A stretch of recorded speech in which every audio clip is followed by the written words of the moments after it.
All right, welcome back, everyone. So we're going to be doing something a little bit different today. So obviously, you guys can't see my face. I'm obviously not going to be showing it. Yada yada yada. So there's that. But so standard, reaction videos. That's usually what happens. You usually get the webcam. You see them in the bottom corner, and then we do the whole watch the video and then how we react. Right?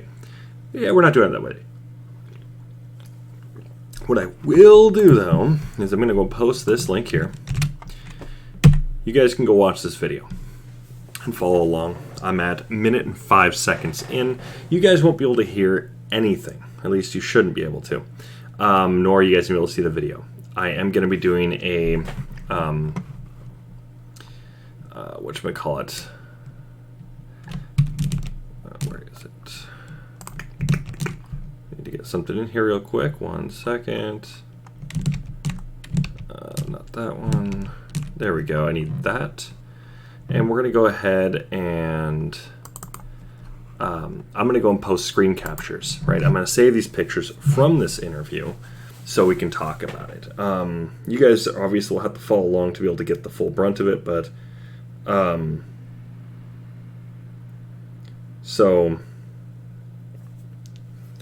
basically what I'm asking is check out the video link. As I'm going to be talking specifically about this video. If you do not see this link, like for instance, you're driving and cannot watch this link, come back to this at a later time. Check out the, you can check out this video after to see exactly what I'm talking about here. Turn this video on starting at 1 minute and 5 seconds. It's an hour 8 minutes long, so we have a lot to cover.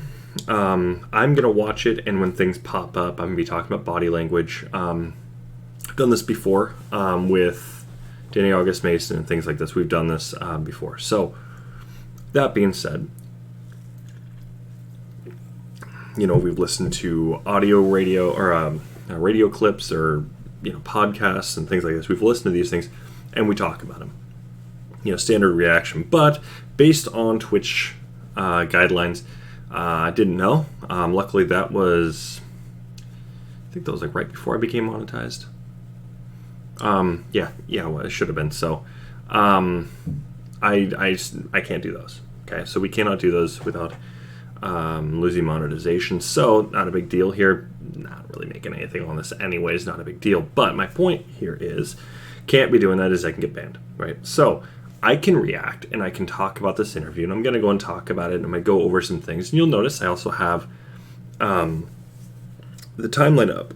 Well, this was done April 23rd, 2012, so it was officially uploaded. This is We Are Change interviews the Gray State team. Okay, that's what that video is I posted. In fact, you guys won't be able to see. Just let me get that going. So here's the timeline so you can see that.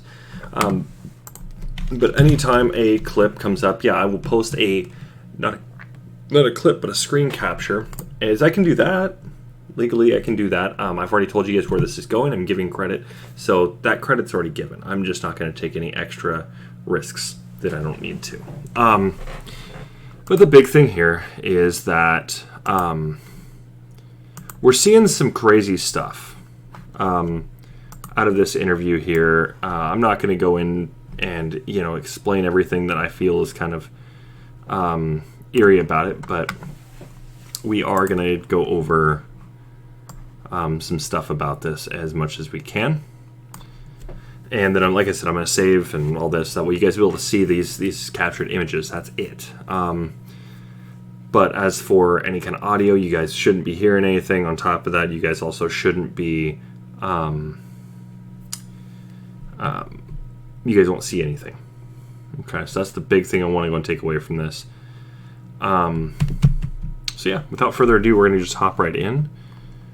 Make sure nobody's hearing anything here. This is the Gray State. Oh, you would hear it still. All right, cool. Perfect.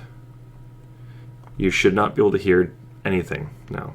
So you'll probably hear me maybe breathe every now and then, drink my soda, something like this. You'll hear these things.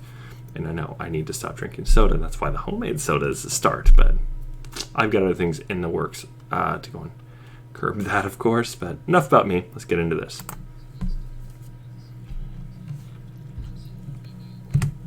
All right, introductions. Okay, I'm going to do a quick little screen grab of this so you guys can see what I'm talking about here. This is weird. It's not super weird, but I want you guys to see this here. Let me copy it real quick.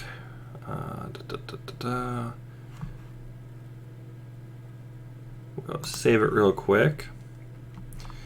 And I'll get these going so you guys can see what I'm talking about here. But yeah, it is peculiar how he carries himself. Now you're going to see a lot of confidence in this, right? Now you're seeing a confident Danny August Mason. In fact, I would even argue he is excited. Chances are, in my opinion, I think what probably happened, he's the one that got this interview set up. Sean Wright and him are probably friends already, and David was introduced later, right? I don't know for sure. I'm still trying to figure this out. So see who met who at what date, and who's known who for longer, yada yada yada. So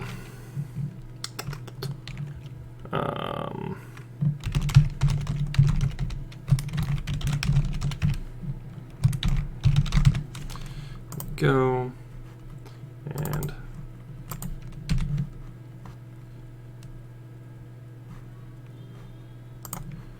okay, so I'm going to go and show you guys on the screen so you'll be able to see. And we'll go from there.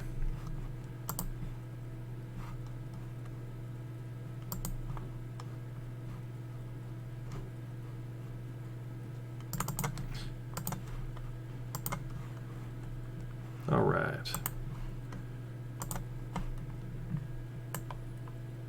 Okay, we're going to go ahead and open this a bit bigger so you guys can see it. So you'll see what I'm talking about here. He's like very, very excited. David just like, I'm here, you're interviewing me. Okay. Thanks for having me, kind of thing. Right. You're seeing two different levels of, excitement, and all that. David's not really all that, like, he's like just kind of, I think he's been newly introduced to We Are Change at this point. I don't think he was really all that. And I need to go and track that too, because we need to see when David was introduced to We Are Change, because this is important, because we know that's a group that we've seen a lot of people being accused of being, plants, people that work alongside the government, either because they did some wrongdoing and this is how they're going to get off from that, or we don't know. There's a lot of different reasons why people are like, oh no, let's be a Fed informant, right? Is David doing anything wrong here? No. He is literally just trying to talk about his film. But we're seeing some very, very strange things from some of the people in this We Are Change thing. So I'm curious as to when David met them. So there's that. All right. And let's continue.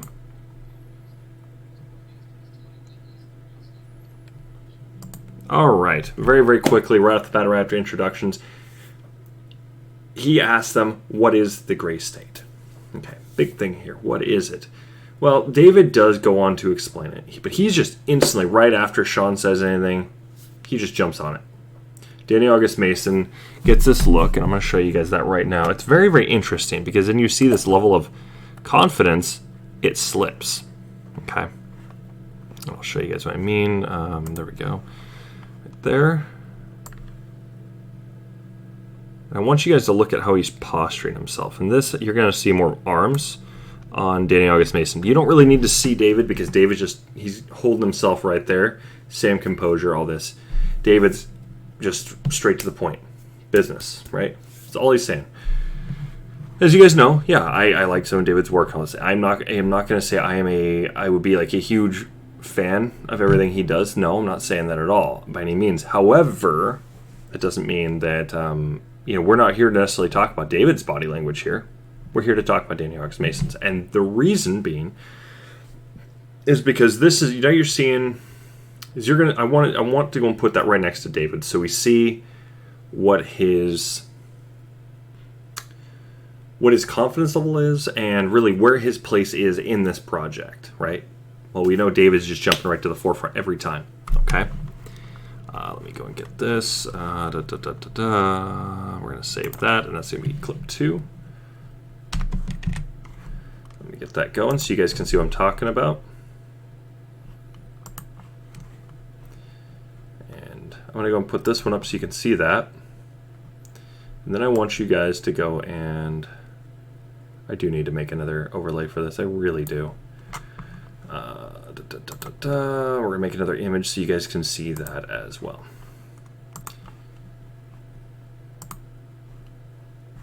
That's media source.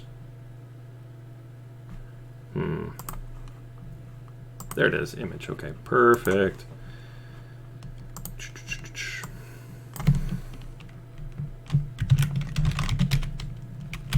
There we go. Now let me just bring that up, and then you guys will see exactly what I'm talking about. Okay. Now let's go and compare and contrast.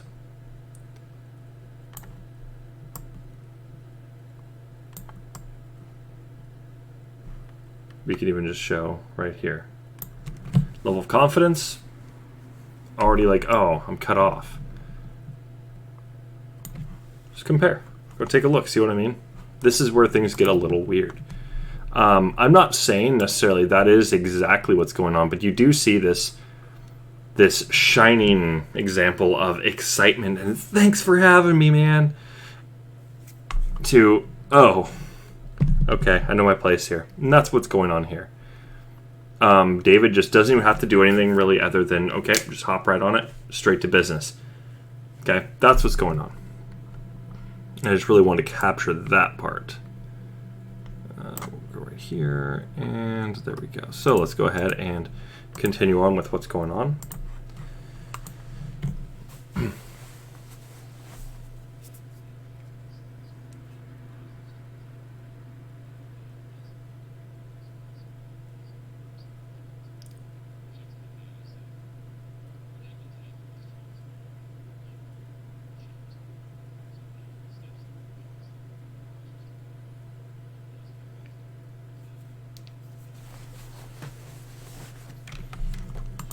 All right.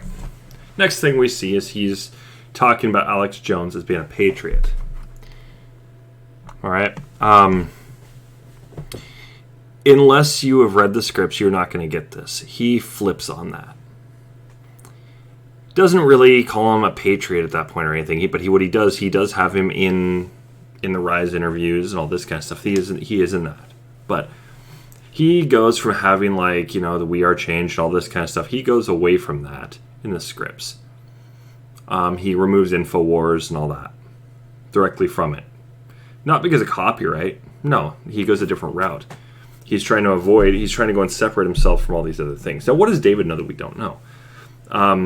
Well, the thing is, when it comes down to the end of the day, does he really know more than a lot of other quote-unquote conspiracy theorists know on this? No, I don't think so. I think a lot of people they'll take what Alex Jones has to say with a grain of salt. Right? Now, Alex Jones has been proven right time and time again on a lot of things. However, he has been wrong about some things. Not a whole lot, and it's usually very minor. Plus, on top, they just a whole snake oil salesman type activity. I'm not saying that everything he sells is bad necessarily, but it's all...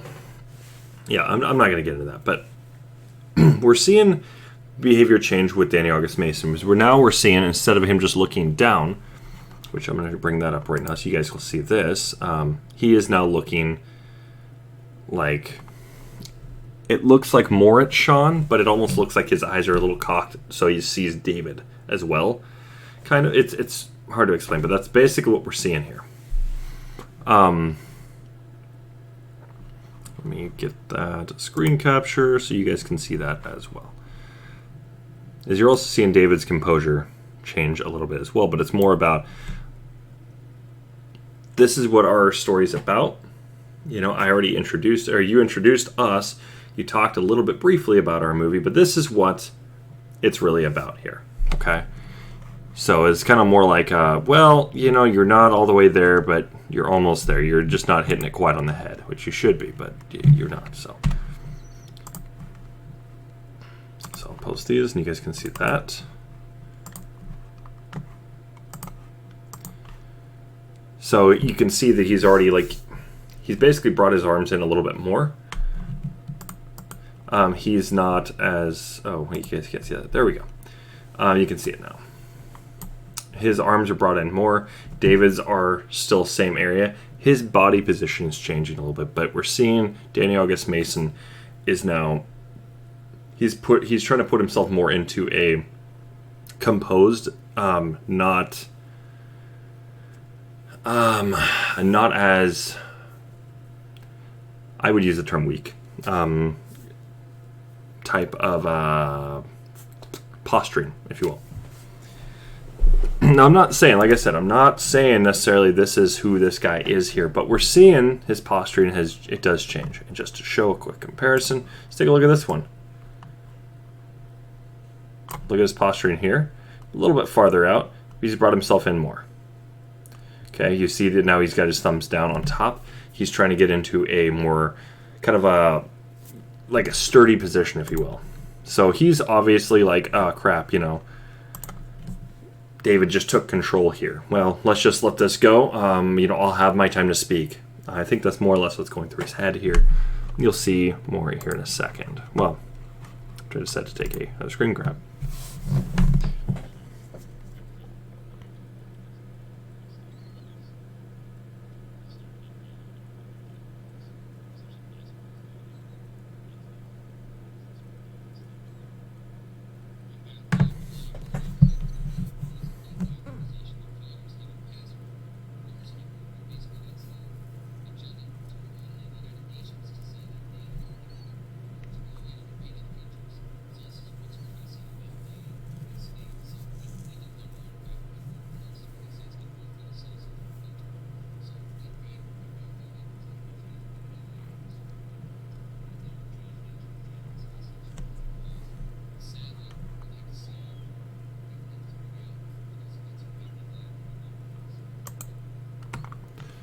So I want to go back here real quick, as David was doing some posturing here.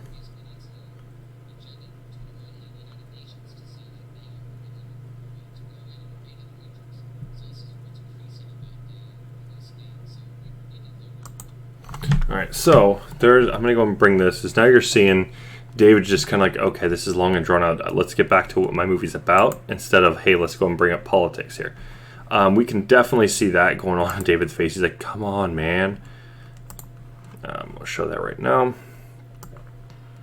And you see that Danny August Mason is just like, oh, okay, I'm listening. I'm here. I'm here. Calling me next.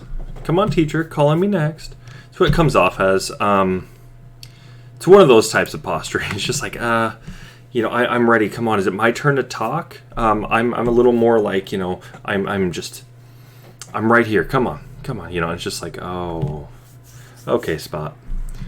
So let me bring that up so you guys can see this.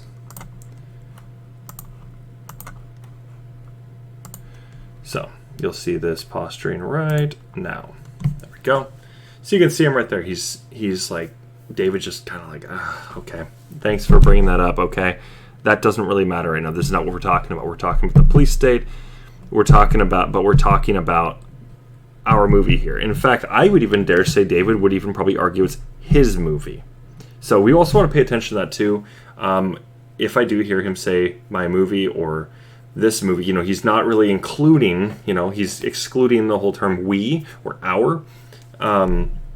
That's him positioning as it's not even Danny August Mason's movie. But at the same time, we also got to remember, this is the guy, right? Danny August Mason is the one who said, no, this is basically, it's not his project at all. He was an actor. But that's all he was really when it came to this movie. He was nothing more than that. So mute my sound.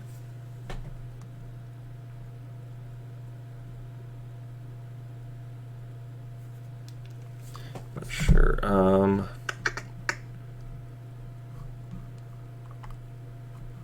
Oh. Interesting. I'm not sure why my... Huh. Okay. Well, I will try to speak up a little louder then.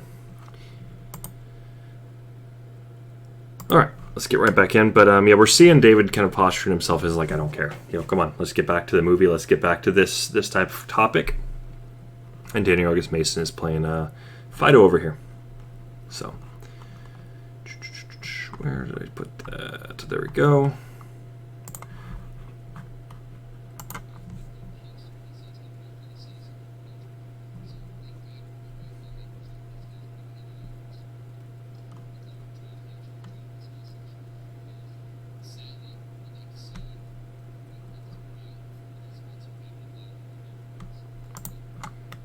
Yeah, there's a part, I'm not going to even screen cap this. Basically, just David just kind of goes for like a little chuckle, if you will, just under his breath.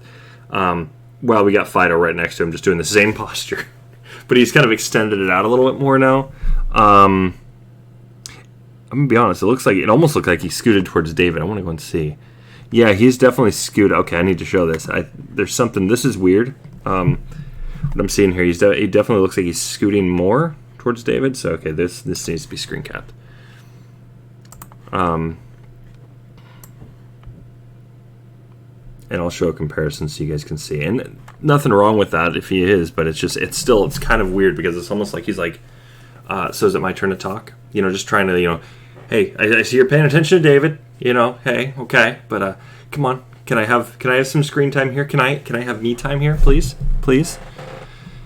Damn it, Spot. So let's go ahead. I'm gonna bring that up, and you guys will be able to see that next.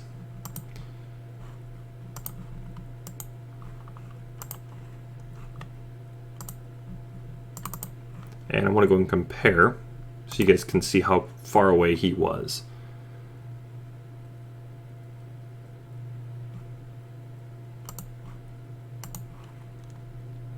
So he's not all that much closer, but it does appear that he is. He has grown a little closer to him. As you can see, his hands right here. They're farther in this way. So he's definitely moving up, but you're also seeing the arm is roughly in the same position here, so therefore he's just barely moving a little bit more in. So he's just kind of inching his way in there. So there's that. That could actually be nothing completely. Like that could literally mean almost next to nothing, but it's the whole thing. He does do some posturing throughout this, and we can see that. So.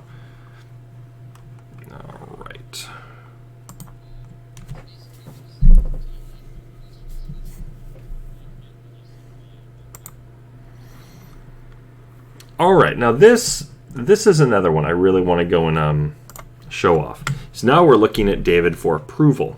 Okay, it's not. This is where somebody else is in charge. This is not Danny August Mason's movie. Okay. Danny August Mason seems to think it is. Reason we know this is because the way he comes out and he says, we get to see the email exchange and all this. We get to say, he's upset. He's like, well, I want to have this. I want to have access to all this right here. This is mine. This is mine. Tells the police, oh, no, that wasn't part of my project. But he'll say repeatedly, this is our movie. You guys will, I'm not going to go and make an audio clip of it, but you guys will be able to see it here in a second. Not him saying that, but you'll be able to see this posturing. I've already watched a little bit into this. This is supposed to be entirely blind, but, well, I had to watch it. I was kind of curious. So now you see him looking at David for approval. It's like, oh, okay, well, David's just going to answer this. All right, cool.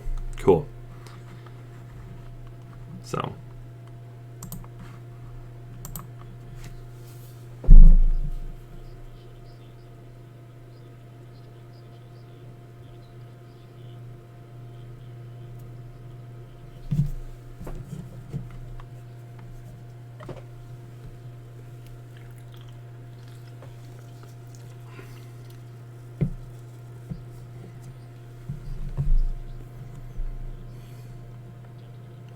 So, other thing I want to also, I really, really want to go and just hit home on this is the fact that it's just the look on Sean Wright's face here. It's hilarious. David knows what he's talking about. Sean Wright really doesn't. Like, he just keeps going, Agenda 21 and the police state, right? He's just using terms like this. Well, David comes out and he's like, let me explain. Here's the Warwick Powers Act that he's violating, right? This is what he's trying to violate here. This Panetta guy, which is he was, I believe, a congressman, or he was a senator, one of those. But still, he was talking about how essentially, we're gonna have the power to, we're gonna go off what the UN says here. The UN says we can invade a country, we're going to invade a country. He talks about the War Powers Act. That's directly what they're talking about. But what does Sean Wright say? No, no, no, no, no. That right there, that is Agenda 21 and all that. Well, we know that that's part of that, but that's not what he's violating, right? He is going and trying to violate, rather, the War Powers Act. So, but he's like taking him to school. And what does Danny August Mason do at that point? Just turns his head and just listens. And he's just nodding and all that, so.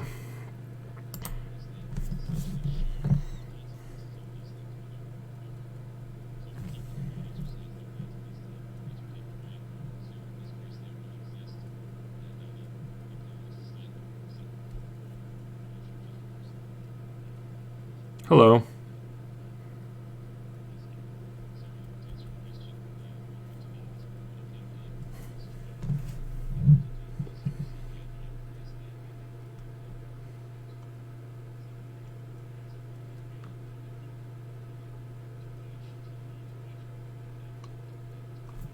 Oh, you're not going to be able to hear the audio. I can't technically play that, as I don't have Sean Wright's. I don't have his approval. I don't have his blessing to be able to do this. And because I don't have the rights to do it, I can react this way and talk about it, and I can do screen captures. He can't do anything about that one. So this is the good thing here. I'm just trying to go and show off behavior analysis and all this, and we're going to talk about that when it comes up. So there's going to be points where I get a little quiet. So we're still, well, that's the thing. Nobody else was interested in chiming in. So yeah. Oh, it already left again.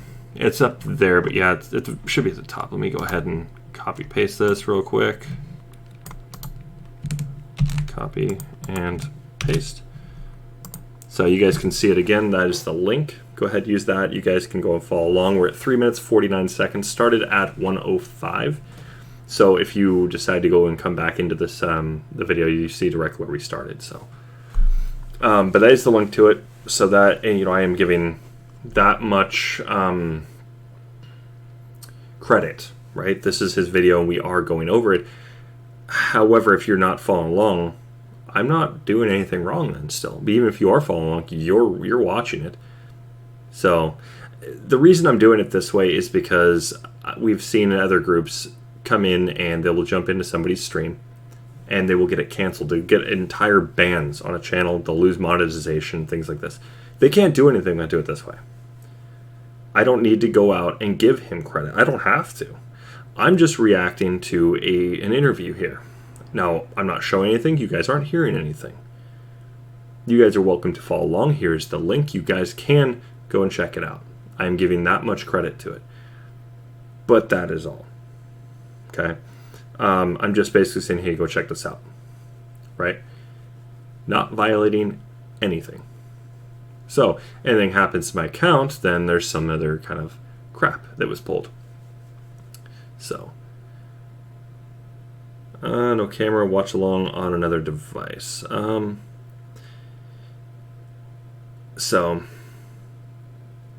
it's one of those things. Like I said, this video here is very, it's prior, or not prior, but it's pre-Gray State trailer, right? This trailer hasn't come down yet. This video dropped on April 23rd, 2012. Okay, so this is before that trailer dropped, and well, we get to see, well, who got a hold of some of the clips. Sean Wright did. Okay, so which means somebody, when, well, I'm not going to name names, but the link, here, I'll post it one more time. You can, honestly, if you can't, if you're not getting the link, as I did post it up in chat, if you aren't getting that, you can look up on the screen. If you're watching on like a camera or something like this, I would just advise just checking it out on, you're just looking it up on YouTube yourself. Just look up, here, let me bring it up.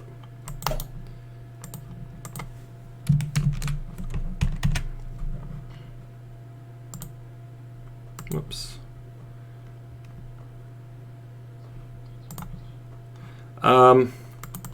Well, the thing is, I don't want to go and keep, reposting. I'll post it probably once or twice more throughout this. But what I will do is you can always look up Danny August Mason interview on YouTube, and it is. I'll tell you directly where it's at.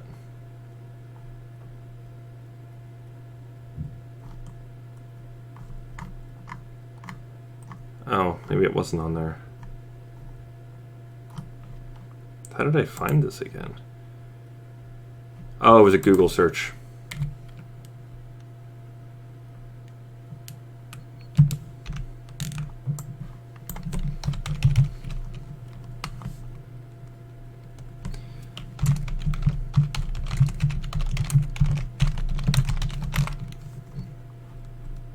And you'll find it through that.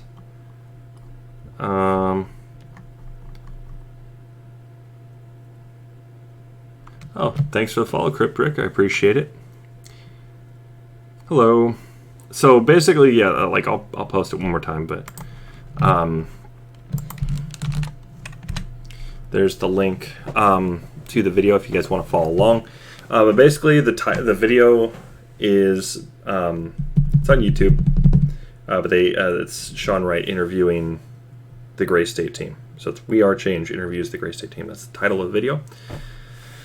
But this is something that people should watch, because then you're going to get a good glimpse of David before the trailer had come out. So you get to kind of see where he was and does he change, right? We get to see other interviews, and David is pretty much the exact same throughout all these interviews, before Gray State, just before it, and all the way through. He is pretty much the same. So. But yeah, definitely, if you get a chance, check out the video. Follow along if you can. We're at 3 minutes 49 seconds. I can't technically play it on my channel. The audio, I can't show off the video because I don't have permission to share his clip that way. So, can I share the link? Absolutely. He's getting free views. He shouldn't have a problem with that, right? But of course, that's also kind of... It's one of those things. It's like, I can't show it due to, I believe it's copyright laws. So, but there's a link. You guys can see it that way. I'm sure it's probably out there in other forms as well. So, let's continue on.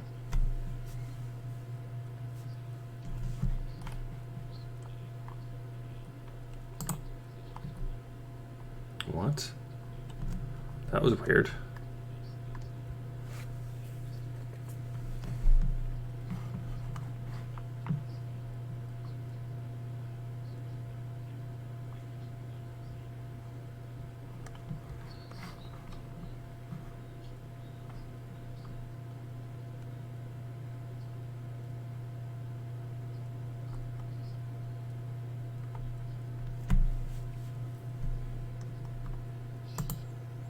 All right, so I want to go back to this. There's a part.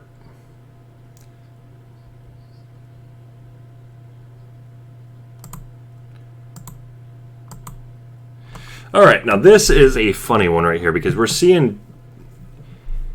Well, yeah, you're right on that 100%, Mary. David did have a strong personality. He knew exactly what he wanted, and he knew exactly how he was going to get there.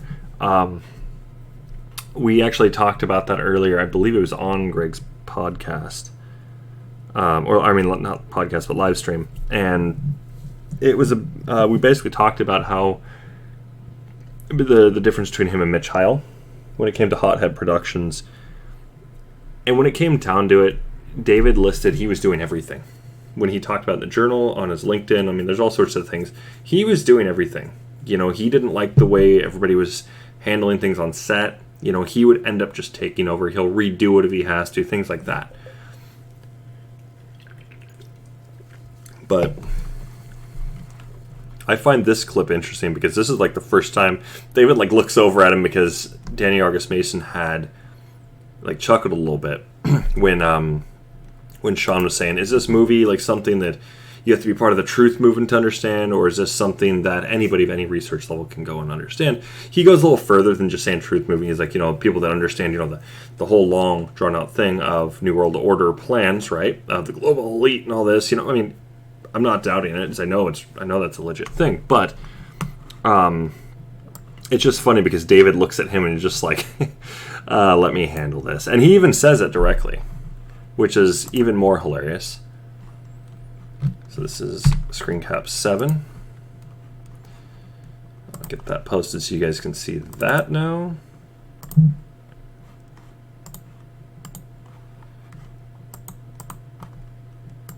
So now we get to see David looking at him. He's like, yeah, hold on. Let me answer this real quick. And he basically goes in and he's just like, okay. And I've only listened a little bit farther than this before I actually stop watching. But.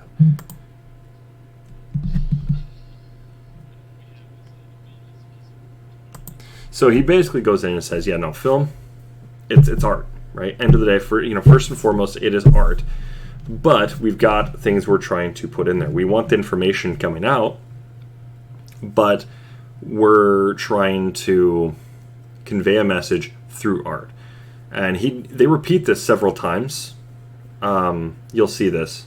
So I guess I think I only watched like a couple more minutes after this, but they repeat this. It's a thing it's happening.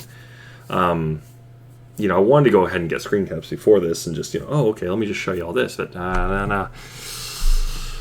Couldn't. I couldn't. Didn't have a whole lot of time. So now we're doing it live anyways, and it's reaction anyways. So why not?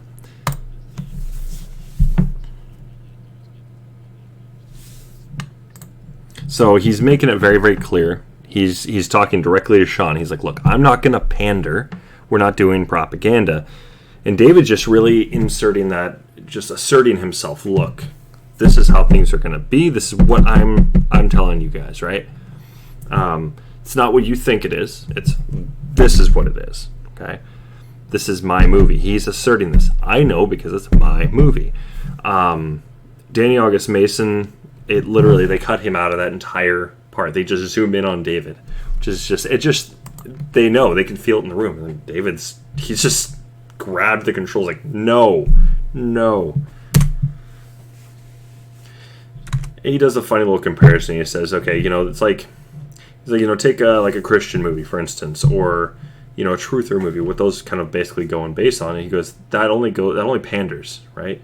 That's only going to be something that's going to be able to relate to, let's say, if it's a Christian movie, a Christian.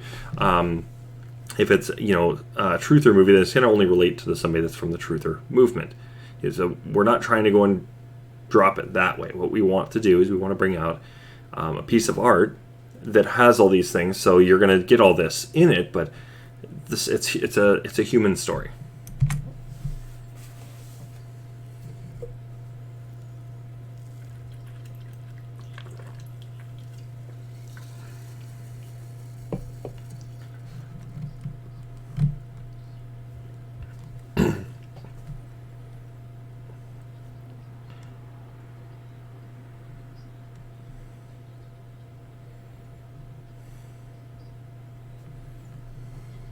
All right, now I want to go and definitely screen cap this, because this is something I do want to go and, if we ever end up speaking to the AVPD about this, I want to go and show this off. Why didn't you guys interview Danny August Mason more?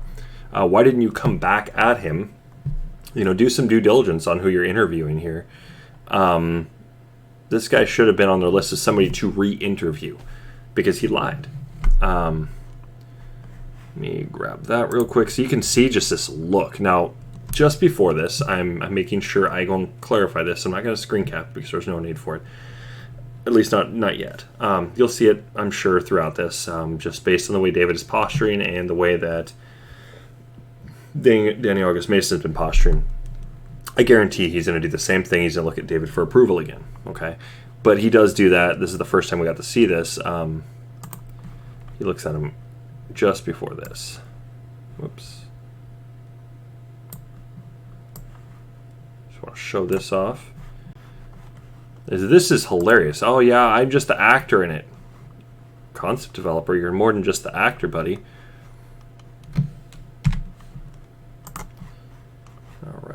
you guys are going to see this. This I thought was just hilarious right here. So we get to see him pop up, and bam, yeah, you're not just the actor, buddy. Because they didn't even bring this up. Like, I didn't see anything like this pop up for David. So, but let's go ahead and take a look at this. Bam, actor, concept developer, Gray State, and they just call him Danny Mason at this point, right? Generally, when people talk to him, it's usually Danny August Mason. Okay. I find it very, very interesting that he wants to go and have his middle name out there too, like that. Just, I don't normally see that. I don't think that's really a common thing. Let me refer to you as your full name, right? Usually when people do that, it's usually you're in trouble or you're trying to get their attention, right? That's the only reason you're going to ever go and use full names like that. But, you know, some cultures, I guess, maybe, but I've never heard of a culture doing that where you're going to call somebody by their full name every time. So, but this is interesting to say the least. All right, let's keep going.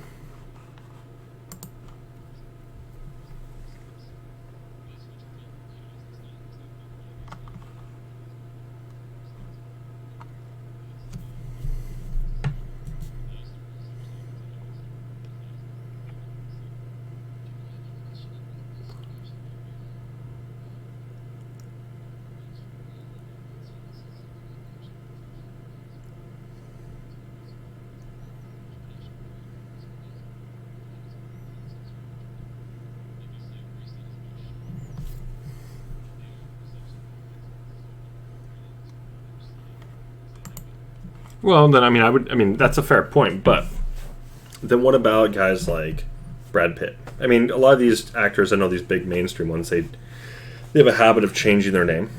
But for those that are using their full name, we see them just by using the first and last, right?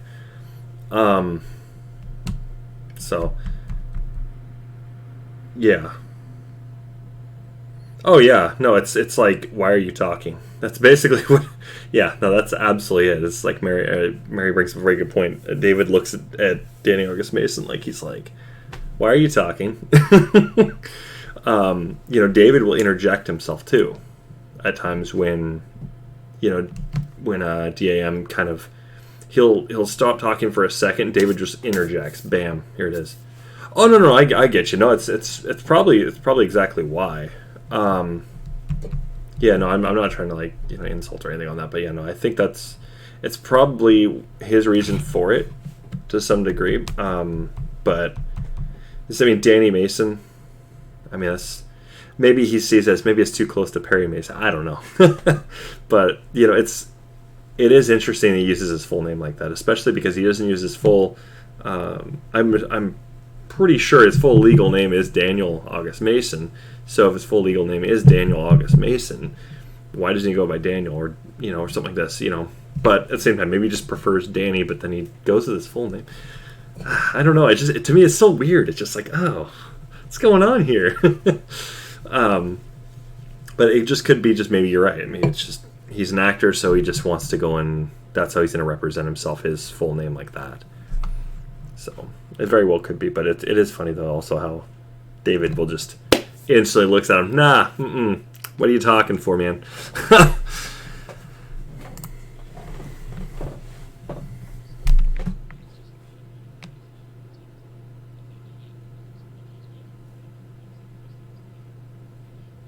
Fair enough.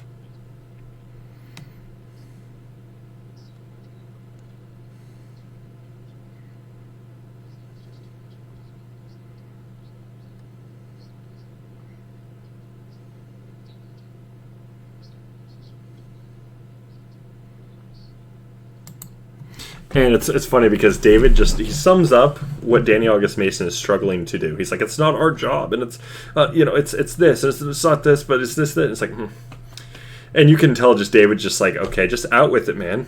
And he doesn't come out with this. He's like, he goes, look, we're artists, not politicians. Just sums it up, just like that, super easy. Danny August Mason just fumbled. I mean, I get the whole fumble because I fumble all the time. I even ramble all the time, so you know, it happens. But Danny August Mason is fumbling hard here, and you can tell he's just struggling on, how do I say this? How do I say this? And David's just like, right to the point, as usual.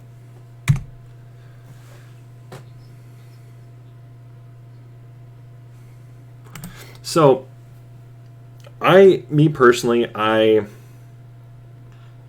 not a big fan of Sean Wright for a lot of reasons, pertaining to this case primarily, but when you listen to what he's saying, he's using all these, it's like, has everybody seen that picture of, it's gone around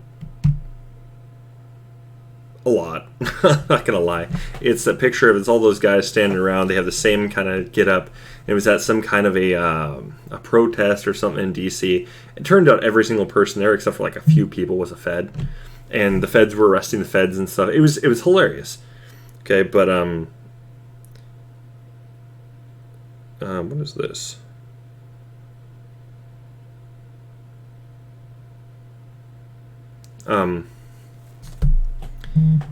But he's like really trying to push these certain bullet points, right? And that's what we see constantly from the Feds that have, infiltrated things. They'll push these certain points. They need to hit these certain points, and they got to get the agenda to go into a certain direction.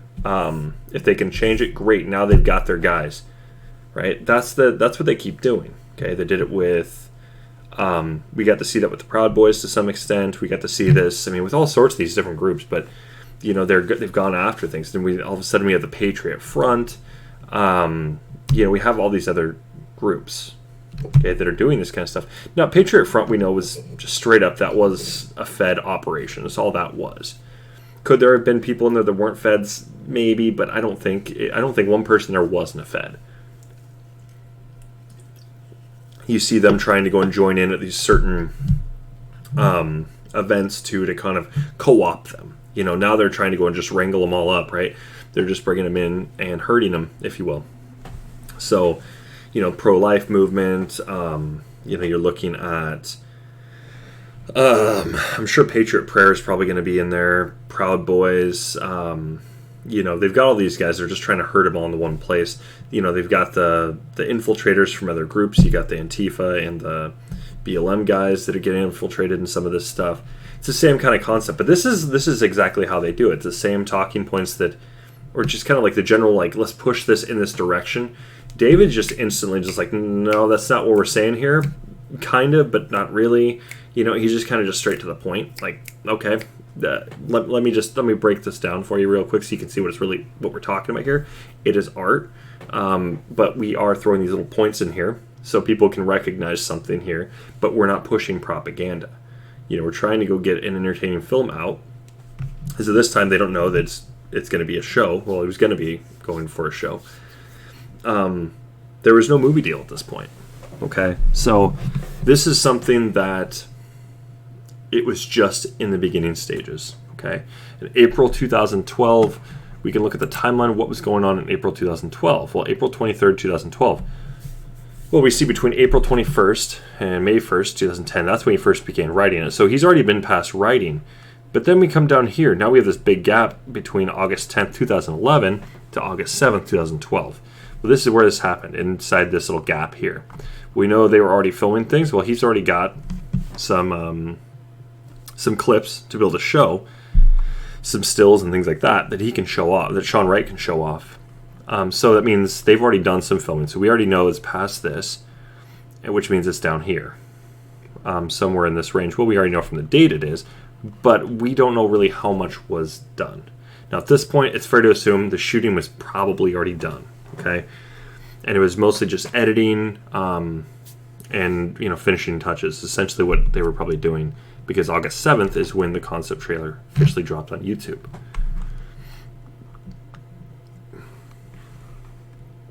Okay.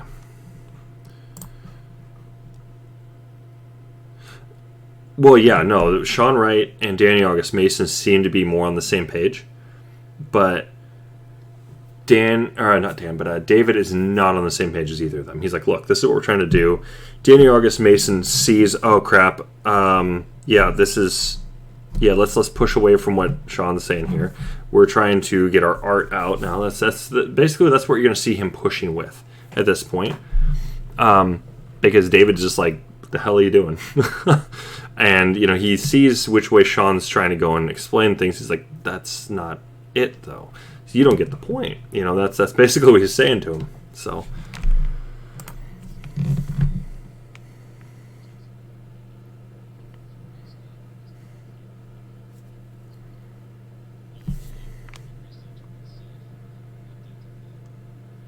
This is great right here. Is now at 6:35. We are starting to get this whole, what does gray state mean, right? What is a gray state, or the gray state? What exactly is it? And we're getting this definition. And he's trying to go and, Sean Wright's trying to go and really try to reel him in on, and hook him with all these things of like, is this going to be like V for Vendetta? Is this going to be one of those movements? And David's like, well, kind of, but, we're hoping this term sticks.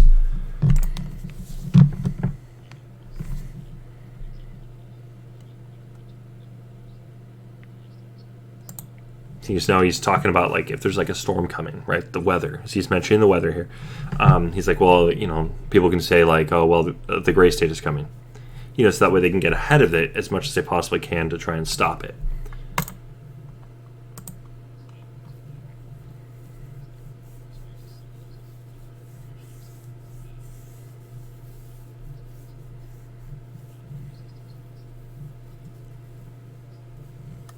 And he talks about how he's not necessarily trying to get a movement, right? He's not trying to get that, but he's like, we want the symbol of the three lines connecting to make that triangle of gray state. He wants that to, he's hoping for it to be a symbol, something that people can recognize. Well, why wouldn't you? He's trying to sell a movie, so makes sense. It's kind of like, what's another good one?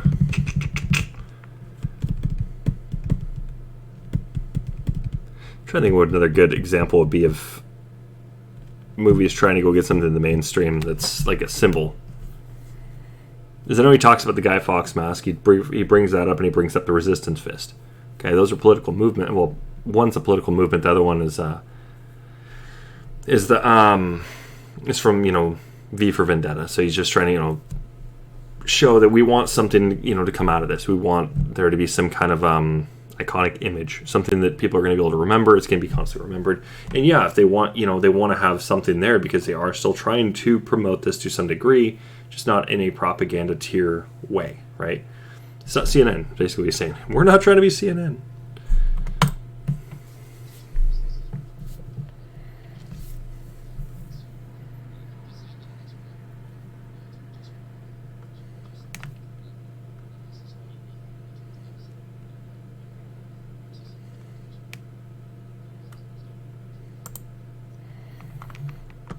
Yeah, so here's David again at 7:15. I'm going to show this off. The fumbler is definitely up to his usual antics. Can't really explain anything, and then you've got David who just comes in. Let me sum that up for you real quick.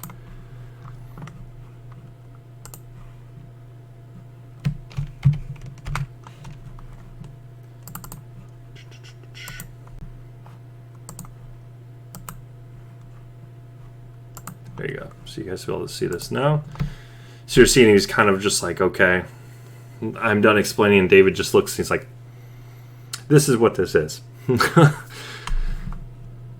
think it's funny when David does that to him because it's, at the same time, it's a dominance thing here. We're seeing somebody that's not really, they're not even really sure what's, like they think it's kind of like, it's this, and then they're kind of they're trying to go and be in that middle ground, which, if you're making a film, you're doing something like this, you should know what it's about to a T, right? There shouldn't be a whole lot of this, oh, it's kind of like this. No. This is what it is, right? It's its own concept. He should know this, but, this guy never surprises me.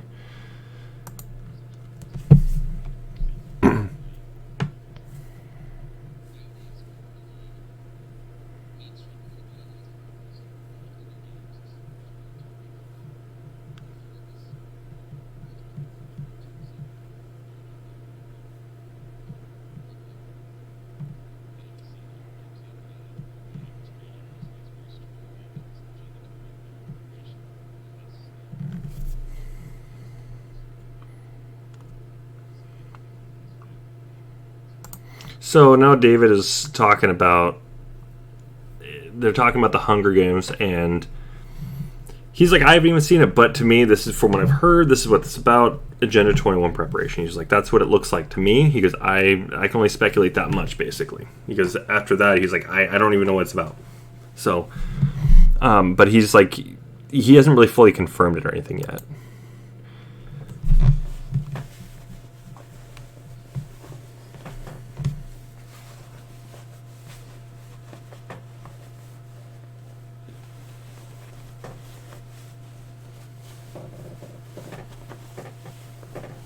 Right, 100%.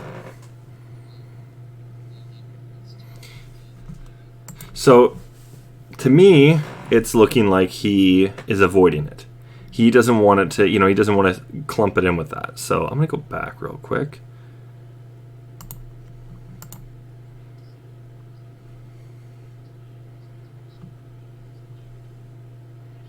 Exactly. He took charge of this interview.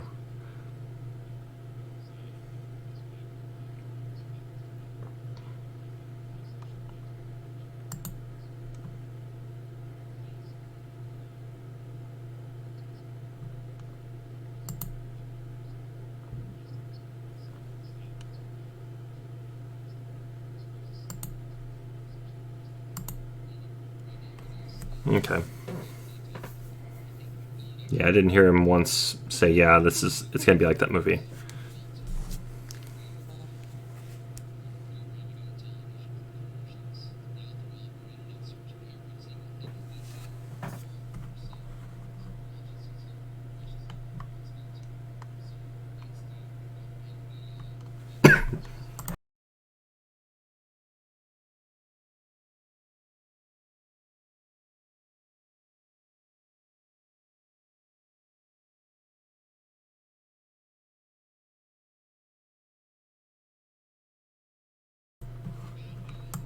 All right, so this is interesting because now we're seeing David just. Oh man, I gotta go and get this image. This is hilarious. Let me bring it up real quick. 'Cause it's hilarious how he responds.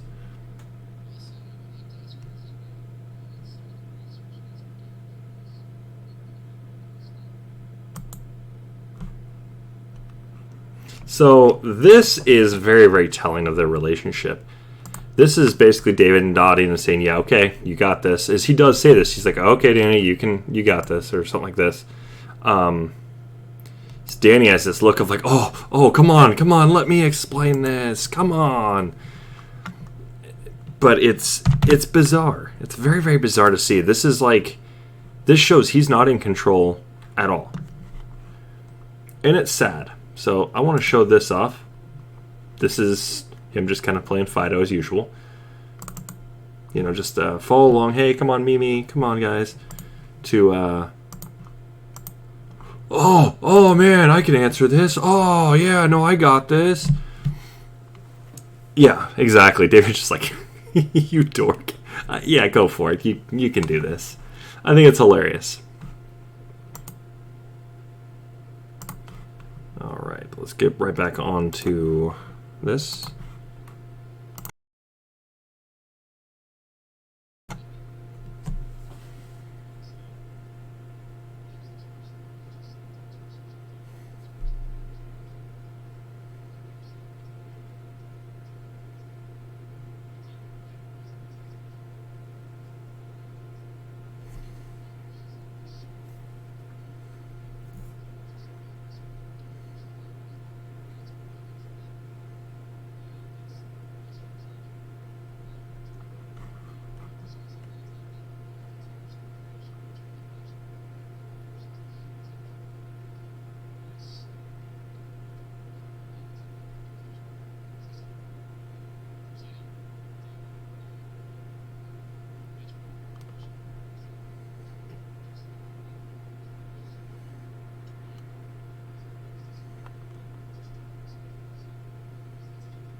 it's funny because now he's speaking about Hollywood, and he speaks very, very like, oh, Hollywood's the bad guy. But this is a guy that's aiming to be in Hollywood. And what you got this look on David's face like, oh, you don't really get what we're doing here then, Danny. He's just kind of just looking away, just like, okay, I'm just going to look away. It's like it never happened. It's just kind of like that look of like, oh, come on, man. But let me grab that so you guys can see that as well. It's rather interesting to see this. It's still that funny, like, ooh, is it my turn now? Oh, yeah, it's my turn. Ha, ha, ha, ha. Yeah, crazy fool. Crazy fool.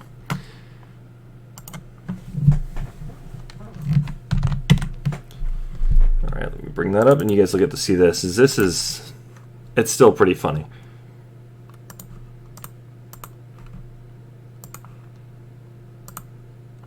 See?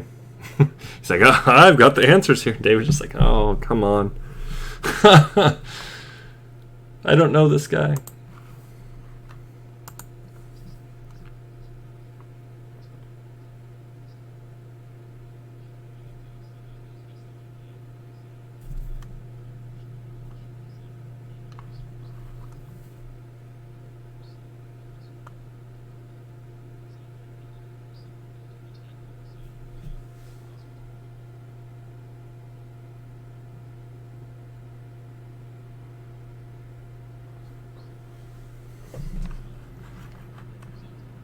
So, here we go. We're hearing him say, this is my movie. This is my approach. He's just taking full claim, and what does Danny August Mason do? Just stares at him. Okay. Just because somebody's the director, right, doesn't mean it's their movie, right? I think it's fair. Is if you're also taking part in other parts of the movie, like concept development, for instance, part of your movie too. You're part of the concept developer. You're part of the origin of this whole project. Isn't this your movie too? You're part of the project still. So isn't this your movie too? David's just like, nah, this is my movie. So who was the one who really came up with the idea? I need to get a hold of the Alex Jones interview with him, because that right there is interesting, because Alex Jones is talking to him about it, and you see this same type of behavior, but it's just straight on. You see them straight on, not at an angle, but straight on. And Danny August Mason does the same type of behavior. Okay, he's not. What's the best way to go and explain it?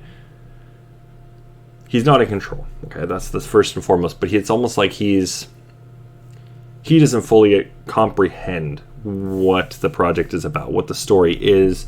He doesn't understand what the message is necessarily. I mean, he understands things to a certain degree, but not 100%.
And now he's talking about how basically there used to be just two sides to this.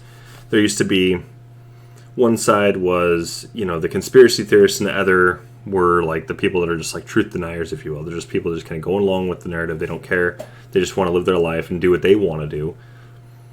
And as long as they stay put and stay out of everything, they'll be fine. But he said essentially that is getting, those two shades are being blurred. He referred to the conspiracy theorists, quote unquote, as like the white side, and then on the other side you have the black side, which is like the ones that are just believe everything they hear, or from the media. That's what they're going to believe. They don't care what somebody else is saying unless the mainstream media can confirm it. But he's saying that basically it's kind of blurred now. Now that line, it's like there is that gray area. Once again, we're seeing this whole gray concept, if you will. Gray state, right?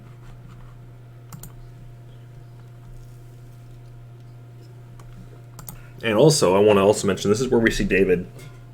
He's rather, he's happy explaining this. I think this is where he gets enjoyment too. And I think this is because that concept of this, of what it means to be a gray, the gray state here. He's talked about weather. He's talked about, but he mentions the word gray, right? It's this area where it's kind of blurred, right? But it's coming. Okay, that's basically what he's saying. This is coming, but hopefully we'll be able to stop this before it actually happens. And now there's more and more people waking up to seeing this. So people are seeing the incoming storm. Okay.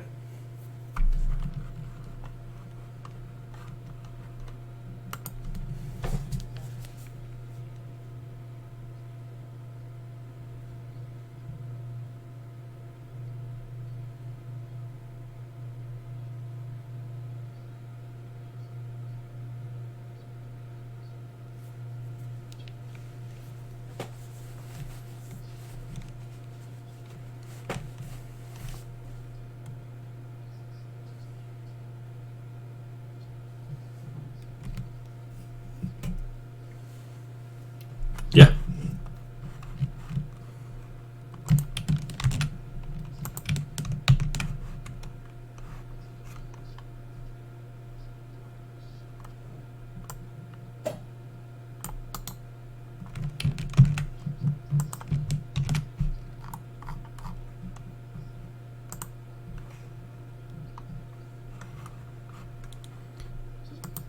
Okay, so now this is what's interesting is David jumps in to kind of save Danny August Mason here. And I'm going to show off a little bit of that.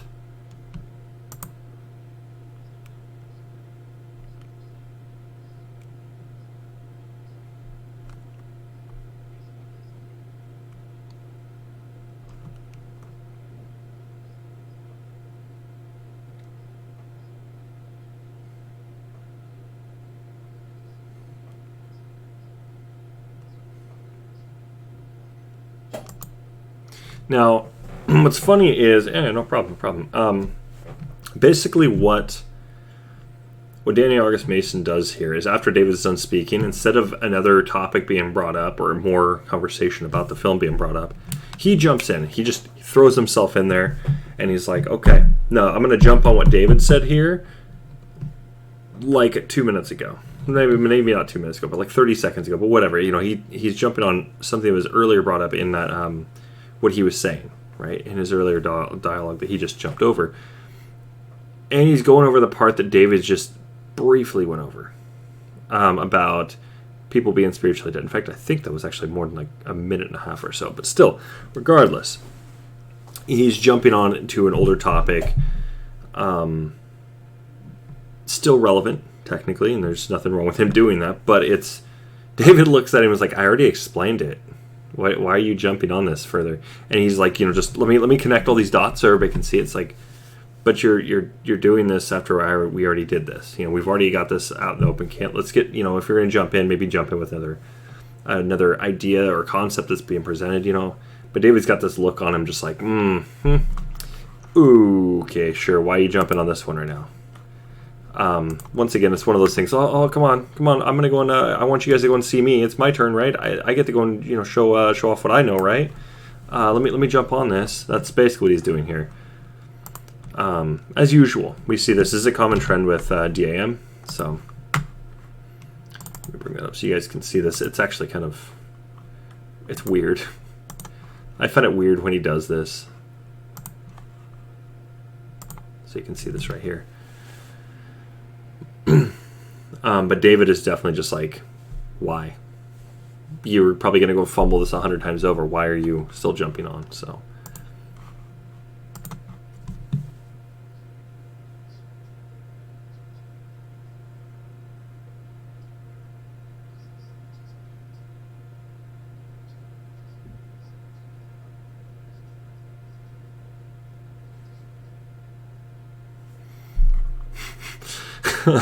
Oh, that look.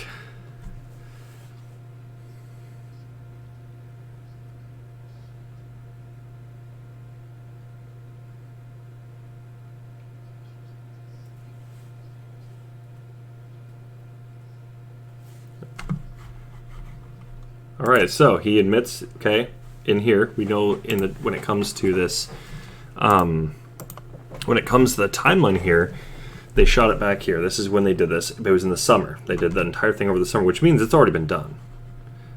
Which means their trailer's already done. They're putting finishing touches on at this point, most likely. Finishing the edits and all this. But they're done shooting, okay? Which means they're actually right here. I mean, we already know the date. They're already down here. But they're not really... There's nothing really left for them to do. It's already done.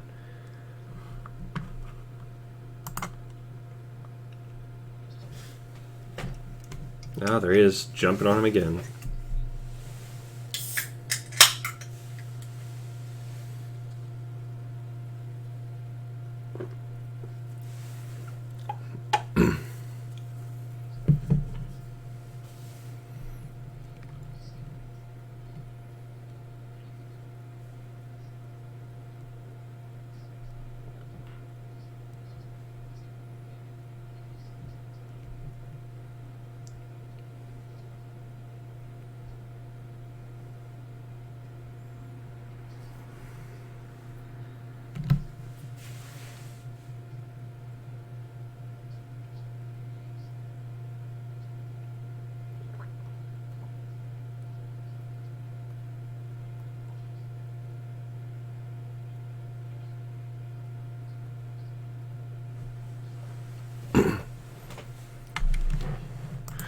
He does this again, so he's reaffirming this is his movie.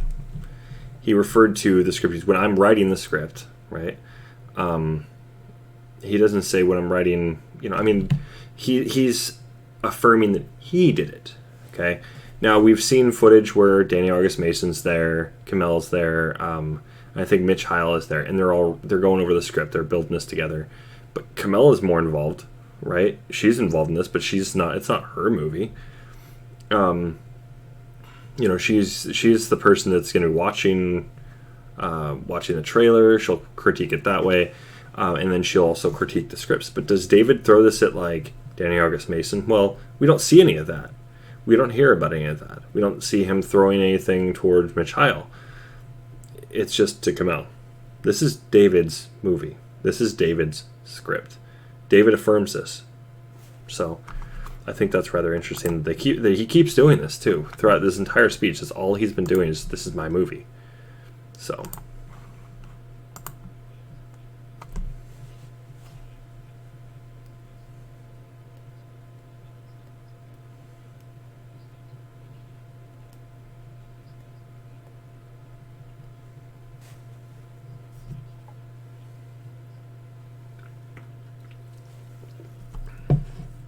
now, he's talking about capitalizing on this.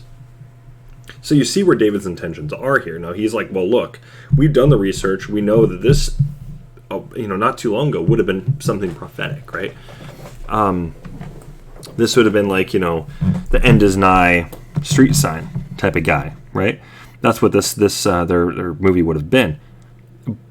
But more and more things keep getting passed. That's what they keep talking about here. And he keeps going back to that.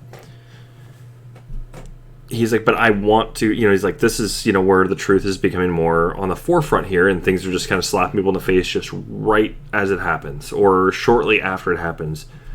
We're not having to go and wait for these things to drop for us to find out. He's like, so we're trying to capitalize on this. We've got our ideas we want to go and push to the forefront. And some of this is going to be somewhat prophetic. the way it looks at least. But he talks about how he wants to go and capitalize on this. He's trying to make money. Okay, he's trying to make money off of his film. That's all he's trying to do here. Danny August Mason doesn't ever seem to grasp this. He always feels it's part of his movie. It's not. It's never been his part of his movie. Maybe in the beginning when they first started talking about it, it was their idea, right? Maybe, but whose idea really did get this thing started? My guess is not Danny August Mason. Okay, and if it was, he threw the idea, David just took it and built on it, turned it into something different. Okay, this isn't Danny August Mason's movie. This isn't Mitch Heil's movie. This is David's movie.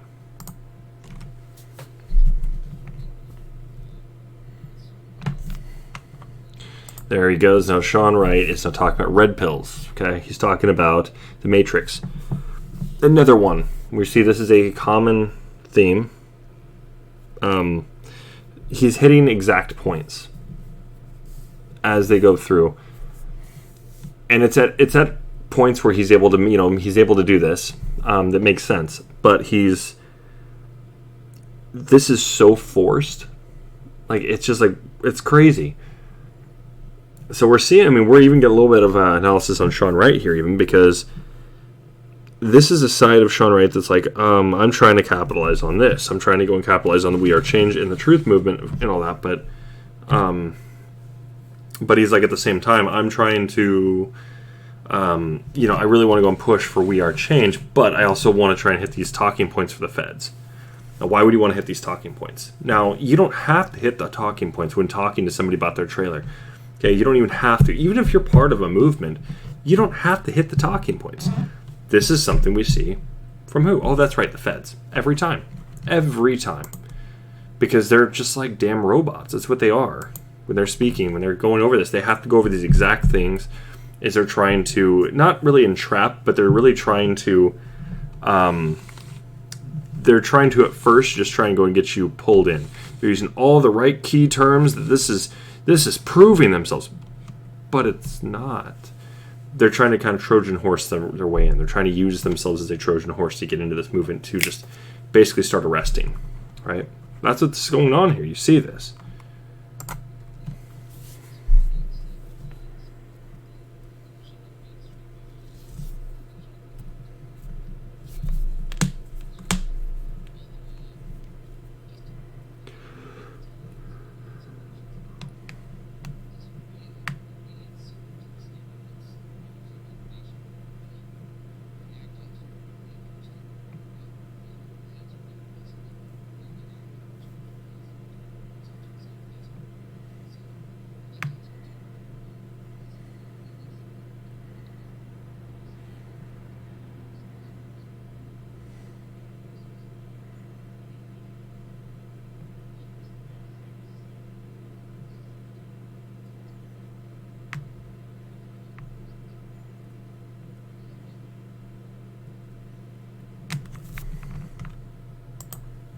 So now he's basically giving credit. He's like, yeah, okay, Danny August Mason red pilled me.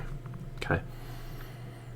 Danny August Mason had done, and this is David telling Danny August Mason's story to some degree.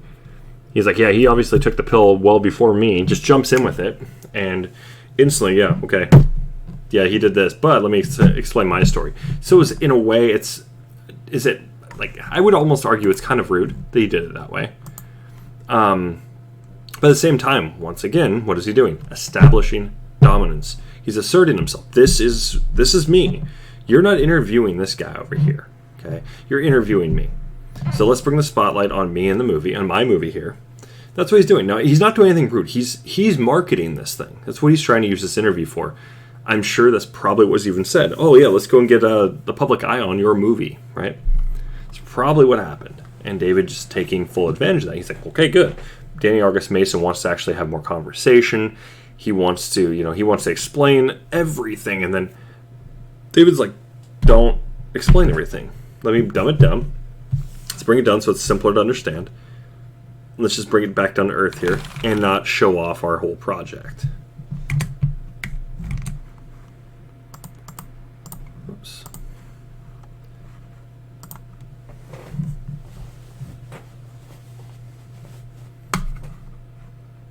So November of 2010. What was going on there? November of 2010. So it's after this.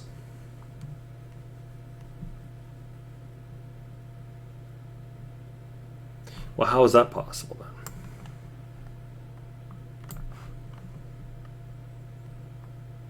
then? Now I've got questions. So this is going to have this will adjust this, because were they actually writing the first script for the Gray State between April 21st and May 1st, 2010? I don't think so. It looks like it was in this area here, which means this all came. It was script, began writing the script, and then the concept trailer. Started filling in for that. Okay, so this is a lot sooner than we thought.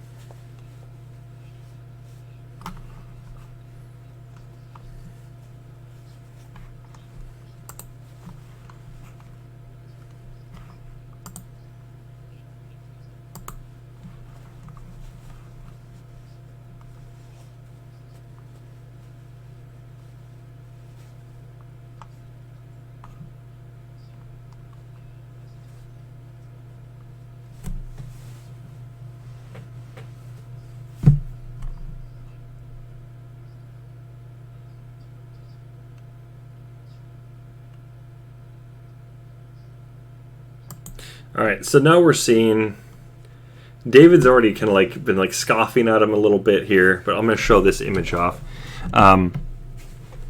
David is essentially, it looks like he might even be rolling his eyes at this. I can't really quite tell, but now Danny Argus Mason's trying to tell his story. David's just like, oh God. It does look like he's rolling his eyes though, which is just like, it's kind of funny. It's kind of funny.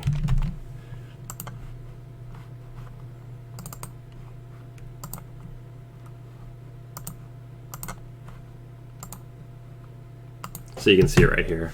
He's like, I'm going to go explain my story now. And David's just like, oh God, not this again. That's kind of funny. Rude, but kind of funny.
Now, this is where he gets in the martial arts talk.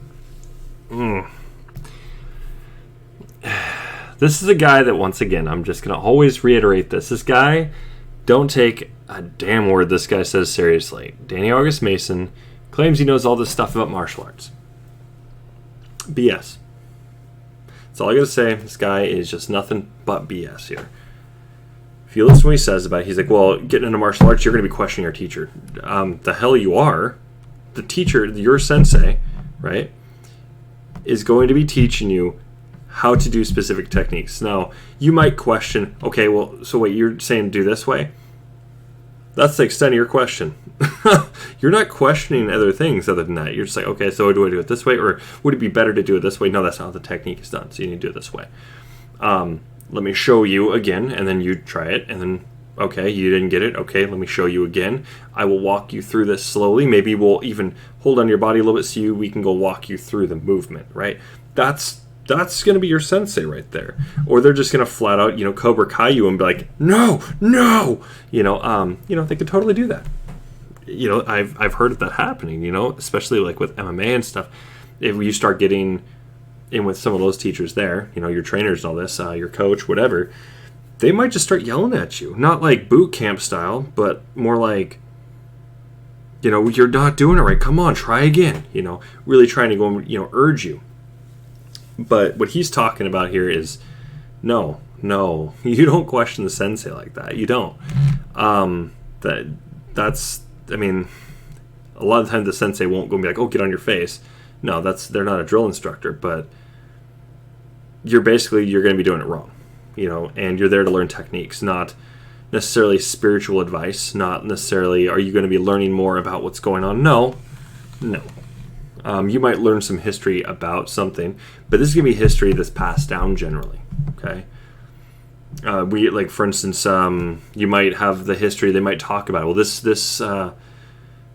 where, your introduction, your introductory class might be something along the lines of, okay, well, this is where this martial art was founded, right? And then this is, the very first teacher, this is the very first practitioner, whatever. You might get a little history lesson like that. Are you going to necessarily know the answer, oh, yes, this is true or not? No, you're not going to get a whole lot of that. And even then, those students, they leave quickly. They're usually not there that long after that. They're just like, the teachers, I see them as a know-it-all, and it's going to be like, okay, well, fine. Let's make sure you're the one who I pick to, we're going to go and do in front of the class. Nobody wants to do that, okay? If they do, well, okay, fair enough. They're overachiever. But generally the person that's going to be that know-it-all in all this, they're going to be the one which is what he's basically referring to. He's going to, you're going to question this type of guy. And he's holding this whole, this, I'm the master on here. I know this. This is his kind of stance on this. He's very yeah, I'm the martial arts guy here for Bold Exchange. And that's where we first see a whole lot of him there, is apparently he started teaching them Jeet Kune Do. But this is why he's trying to come off as this martial arts master. David, I don't think, believed that at all. I think he just kind of let him, okay, he knows some moves. Okay, cool. That's how I see it. And he's just kind of holding himself that way. So I'll show you guys what this looks like. It's rather... Seeing Danny August Mason asserting himself this way, it's he's trying to go and prove something. Right? He's got a lie, some kind of facade he has to uphold at certain points in time. And that's what it comes off as. He doesn't know what he's talking about, though. He really doesn't. So, we got that, and then we got this. More David kind of just looking away ugh, eye rolls, right?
All right, now this is where I am beginning to suspect, even more so, another plant, right? We know Danny August Mason's got a ton of different connections.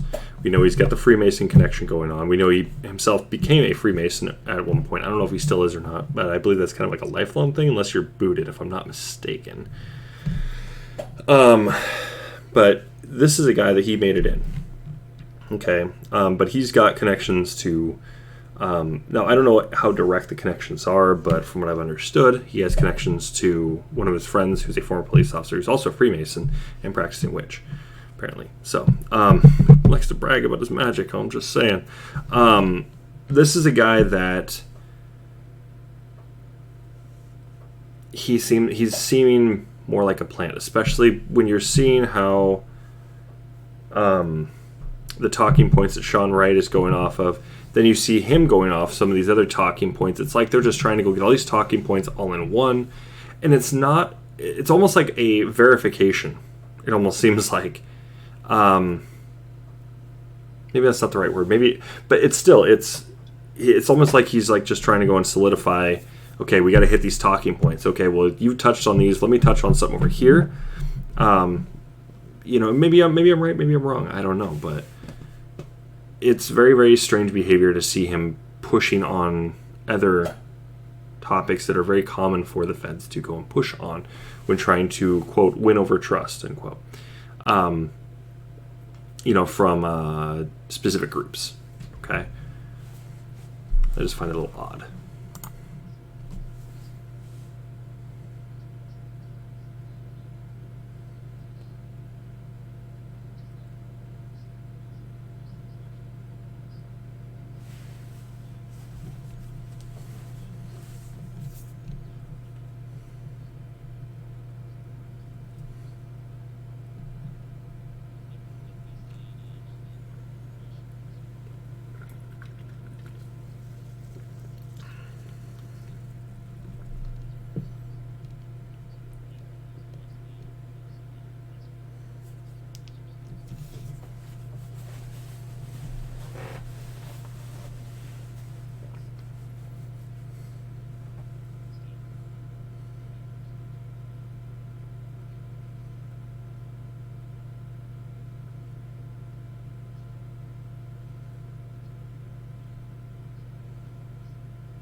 So now it's interesting because now he's trying to be like, okay, well, let me work this in so that way it shows this deeper connection I have with David, right?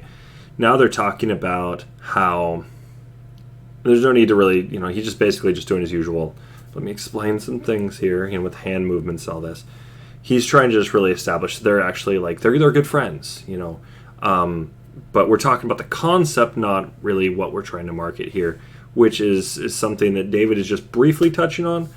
And then Danny August Mason tries to further expand it when they're just trying to go move on to the next point. Okay, and I'm sure Sean Wright probably picked up on this and it's like, ooh. Now I don't know if this was maybe planned, they wanted him going, but it does feel like Sean Wright's trying to focus on David as well. It's almost like Danny August Mason wasn't kind of welcome to this. Maybe he set it up, but he wanted to talk to David. David's the one who's trying to market his movie. I think everybody at this point, besides Danny August Mason, probably sees it this way too. I don't know, maybe, but we're looking at basically Danny August Mason trying to go and connect with David, showing, hey, I have this connection with him. He's my friend. He's the one who opened my eyes to this. I opened his eyes to all this, but he opened my eyes to all this. So it's kind of like this. We're a good team here. He's trying to really, really drive that home, but you can tell David doesn't believe it, not even for a second. Read the journals. You'll even see it even further. He does not believe that.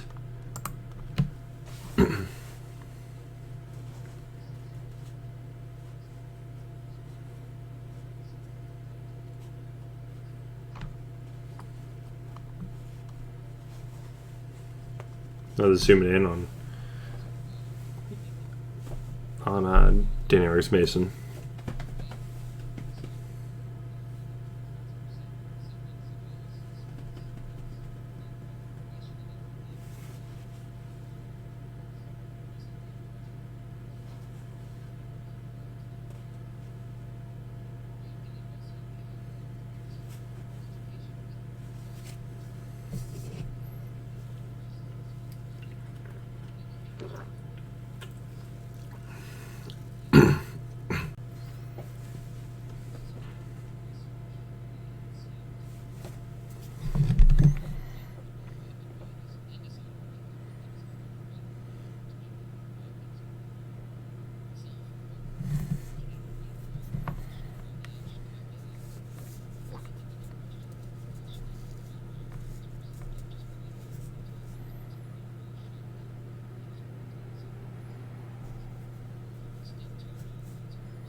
I'll be right back in just a second.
All right, I'm back.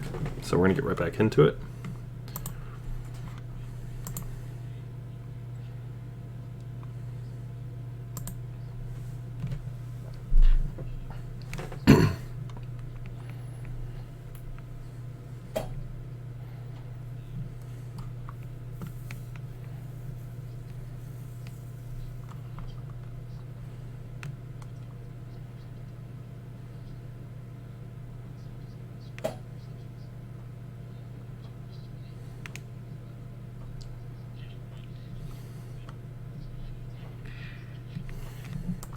So it's funny because now they're kind of joking around about, oh, well, we're in the entertainment business. And then, they're trying to go and explain that, people need to kind of look into this further because you're going to find you're going to be more of an isolationist type of person. You need to go and really be thinking about a community, right? Tribalism is going to be the key to surviving this. And what do we see after this? What do we see kind of going on entertainment-wise when we see this in these survival films? We've got Walking Dead. What happens in there? You see a couple people, they'll be, like one or two, and then all of a sudden it turns into two or three, whatever. And they end up turning into like a tribe, which ends up turning into a town. And you're seeing that kind of thing off in the background from this. There's a scenario right there. But he brings up a good point, David does, that we're basically trained to be isolationists. And Daniel August Mason is really trying to run on this, like, oh, this is my topic, I'm going to go and have this topic. But David's touching all the topics. Sean Wright has gone full circle back to David. Now, he doesn't necessarily say, oh, David, so what are your thoughts on this? No, but he immediately looks over to David for this. He's not looking at Daniel August Mason for this. So he knows Daniel August Mason doesn't have the answers. He's not an expert on this. Is David really an expert on this? That's really up to be determined, really. But you could argue that he probably knows a bit more about this. He's got military training in this aspect of how to survive on his own, but he also understands you're not going to be able to survive this on your own. Even if you collect, you're able to go get the land, you're going to be able to stop a few people, but what happens when an entire newly formed little community, little tribe, storms you? Well, now you've probably lost, or you're going to have to go and kind of give in, okay? And he's talking about, well, you should probably learn some skills, do some things that are going to, they're going to make you more useful. So that way you're not, in the isolationist mode and then freaking out and then either dying or not if it ever comes to that with a SHTF type of situation, rises. So it's kind of funny that he brings that up though. So let's keep going.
See, now he's talking about like body language.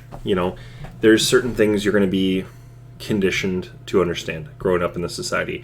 For instance, he's talking about eye contact here.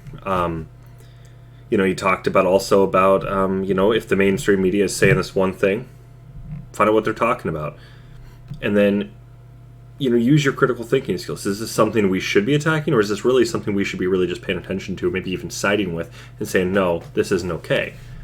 He brought up the little girl from Georgia who had a lemonade stand on the side of the road, and I think something happened to her, like she was like arrested or fined or something along these lines.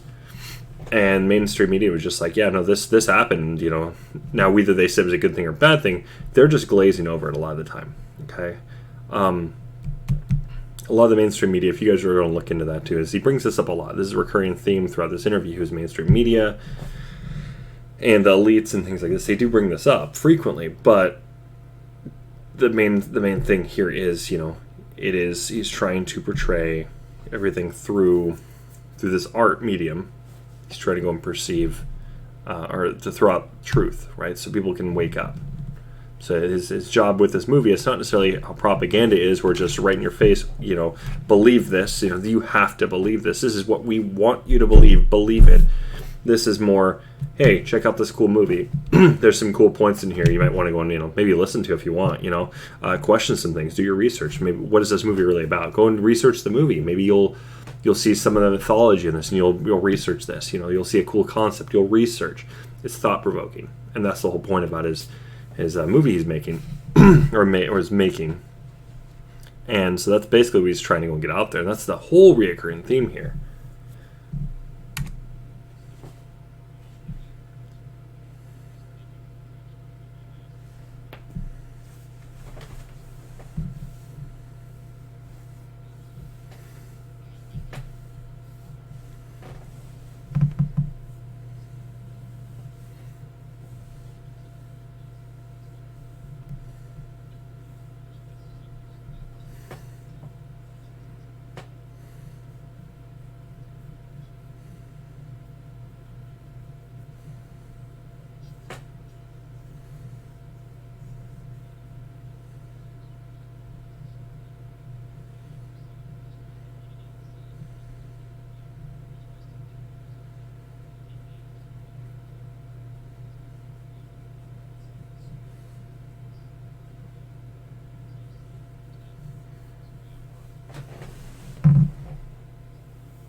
So now they're talking about all these different parts of society, and we're seeing that Danny August Mason is definitely jumping on back on this whole, he's piggybacking a lot on what David's saying here. David's trying to include him more in the conversation, but I think that it's because they've gone and segued so far away from the movie that he's like, all right, fine, you can jump in on this. We're not talking about my movie here, really, at least. Go ahead, you can talk. But he's giving this nonverbal type of activity. He's not giving him a whole lot of eye contact. When he does, it's kind of like, okay, you can go talk, whatever. But I think it's because he realizes this guy cannot. He's going to be a nuisance to this project because, well, he rambles too much and he fumbles. He doesn't know what he's talking about half the time, or he'll be talking about something. He'll be trying to make these comparisons and all this. He's not helpful to the project. He's an actor, but he's not helpful at all to this project, and that's basically what he's trying to show off here. Okay, so.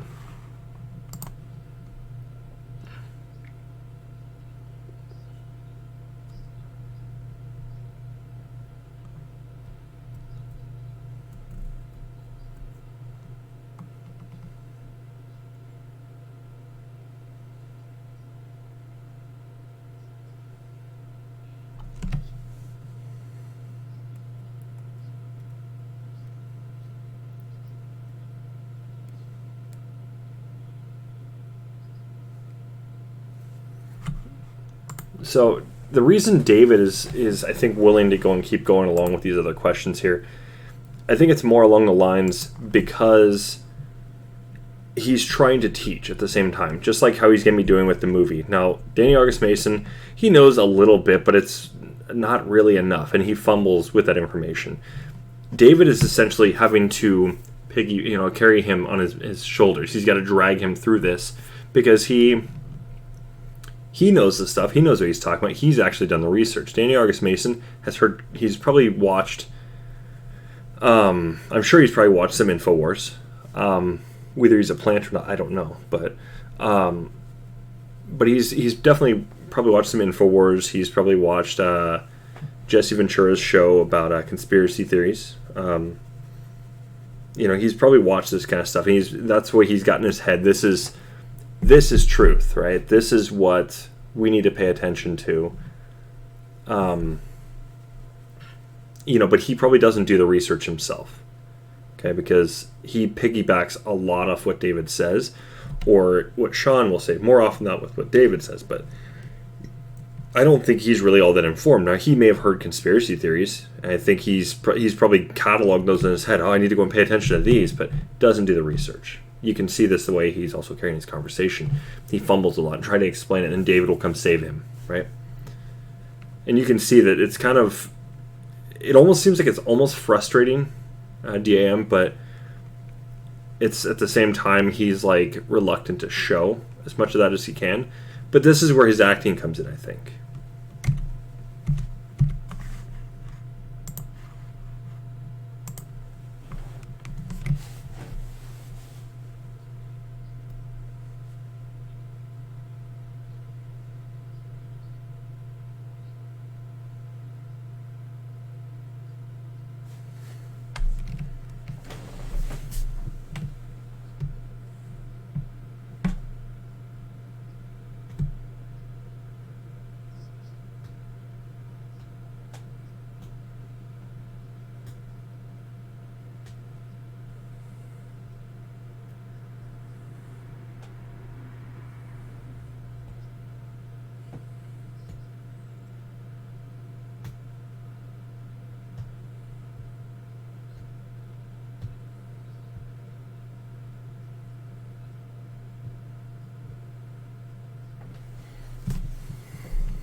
I'm going to go back on this one real quick. As they're talking about Native Americans, he brings this up. I want to see the look on David's face, because David brings up the Lakota tribe in both of his scripts.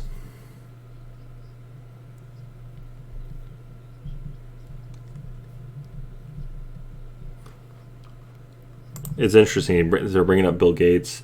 They're bringing up Obama. They're bringing up all these key topics that were tied in with some of these things. Bill Gates being, they're experimenting on kids with these vaccines over in Africa. Well, okay, we know that's true. We know that's actually a thing that was going on. Still is. We know, they're basically, we're being encouraged to not farm. We're basically, it's just basically we're being pushed to just be non-self-sufficient, be, really needing the teat of the government, really needing that to survive. And that's not even the case of what's going on with these other countries. And it's interesting as they bring up a communist country of Cuba. They were encouraged to, create farm zones. Well, the thing is they left out was that food was literally brought in by the communist regime. Most of the communist regime, they ate majority of it, right? Was there waste from them? Absolutely. But then you had the people, they would get a limited supply. That's how communism works. And they didn't touch on that, which is surprising. But this is where you start seeing a libertarian versus a Republican, right? I'm not guilty of this per se, but I touch on it. I look at, this is what a communist regime looks like. It's bad. It's inherently bad. David is just literally going, I think, and I'd love to see where he literally falls on that, but we're probably not too far off. But I think he leans a little more to the right than I do. But maybe a little more to the left. Who knows? But he's not at where I'm at. I think I almost want to say he's more of a centrist, but at the same time, he might even be farther down.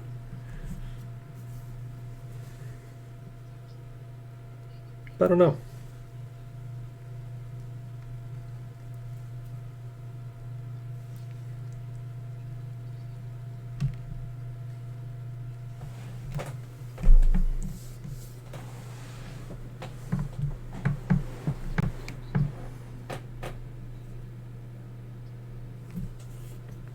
Oh, hello there.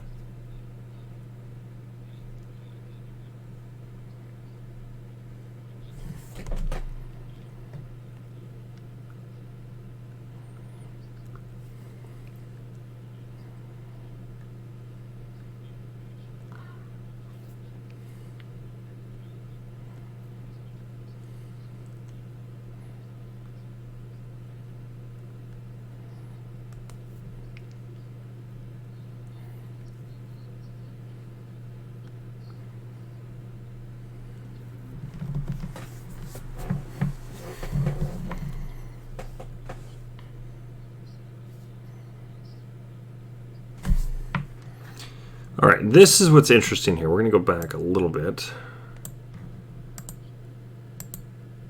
All right, so Sean Wright had just told, or had just discussed Bill Gates and being part of the eugenics movement. Well, we know that's a fact. That's not even a question, right? However, it's how Danny August Mason is holding himself here. He didn't know this. Now, at least it appears that way. He does not appear to have known this. And David's sitting here kind of like smirking, like, yeah, we know about this. Or I know about this. I know what you're talking about here. Not a good guy, right? You know, that's basically what he's trying to say here. And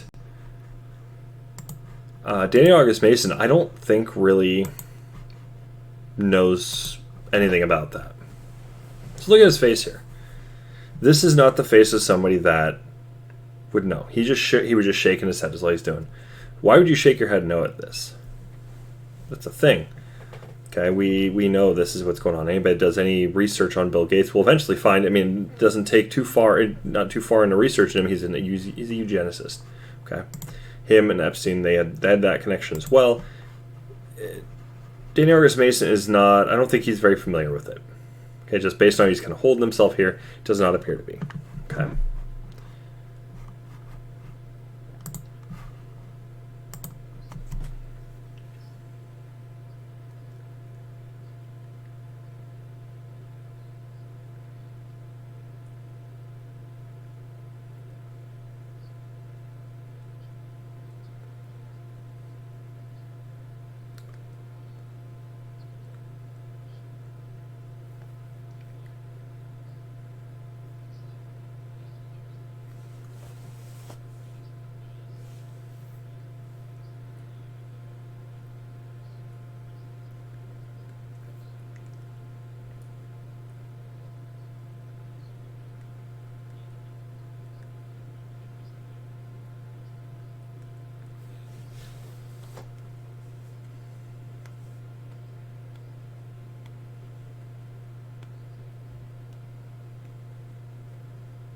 There it is, right here. David is now he's talking about the American people and how a majority of us, have thought for years that okay, and even some are still thinking those tyrannical governments that can't come here. That will never come here. We have the Constitution, right? Yet these are the same people that will go and hide behind the Constitution and then at the same time bash on it, trying to light it on fire. It's insane. Thing is, I mean, that's just how a lot of people are, and in especially the United States. Everywhere else in the world, they know politicians don't really have their best interests at heart. If they do something that's good for them, great, but trusting the government, I mean, we've had 2 world wars for crying out loud. Are you sure you want to trust the governments? I don't think anybody should. But we also need to be holding our politicians that we elect accountable. If we cannot hold them accountable, they're tyrants.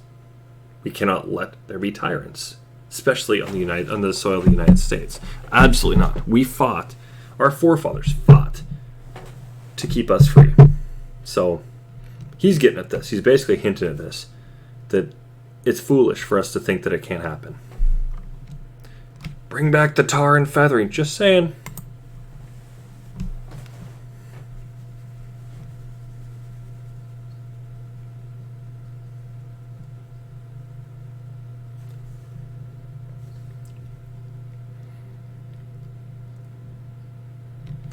Now, he brings up autism through vaccines. Now, there's a lot of people that will disagree that couldn't happen, that vaccines do this, right? But there's also people that, like me, for instance, do I believe it's possible? Yes, I believe it's possible. Do I think it's impossible? No, obviously not, as I think it's possible. But at the same time, there's going to be those people that are like, no, it's impossible. This guy was proven wrong. Well, just because this one guy was proven wrong, there's other people looking into this. Are they all proven wrong? No. And then, of course, the usual is, well, show me proof. Well, do your own research too. Show me proof that this cannot cause this. I would expect both sides doing it. Not just you're expected the burden of proof. Well, I mean, yeah, sure, I'm expected the burden of proof because I'm saying, I think it is. I've got the burden of proof just for being in that part of the conversation. But still, the other party should still, and I know there's other people out there. I know I used to be friends with somebody who used to go on and on and on. Well, you got the burden of proof here, and that's not how arguments work. I don't have to go and prove myself. You have to. Why do I have to prove myself if you don't have to? Show me your proof as to why I'm wrong. I'll show you proof why I'm right. And if you can't bring anything, does that necessarily mean you're wrong? No. You can even say that's my opinion, or this is what I think. Are you wrong for that? It's your opinion. Now, can an opinion outweigh a fact? Absolutely not. Never. An opinion can't, but it's what I believe, right? You know. And that's unfortunate. That's the crap about an argument here. But if you want, and there's the thing is, end of the day, people shouldn't be focused on who's winning the argument either. But bringing proof is going to show, okay, well, I know a thing or two what I'm talking about here. You know, we've got this report here, and it's showing this here. It's showing that this is right. Right. So, you know, I haven't really looked into it to a great detail, so I can't actually say yes. This is a thing, but at the same time, I mean, I think it's likely. Is when do we start seeing a boom of this, and then that's when you start going to look at numbers. You know, I'm sure if we looked when did autism start spiking in the world, we'll probably find it was when certain vaccines were introduced. I'm sure. And I would argue it's probably more recent than we think. But we'll continue.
So, this is what's interesting here.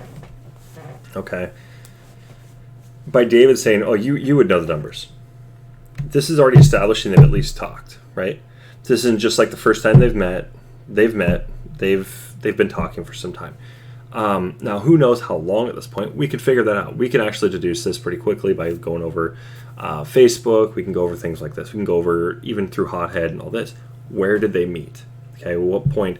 What is the earliest point we see that we can actually verify? I would assume it's probably going to be like at least 2011, right? So, but he's already saying, well, we've talked. You know, essentially, we've talked about this before. What's the term I'm looking for here, right? They've talked.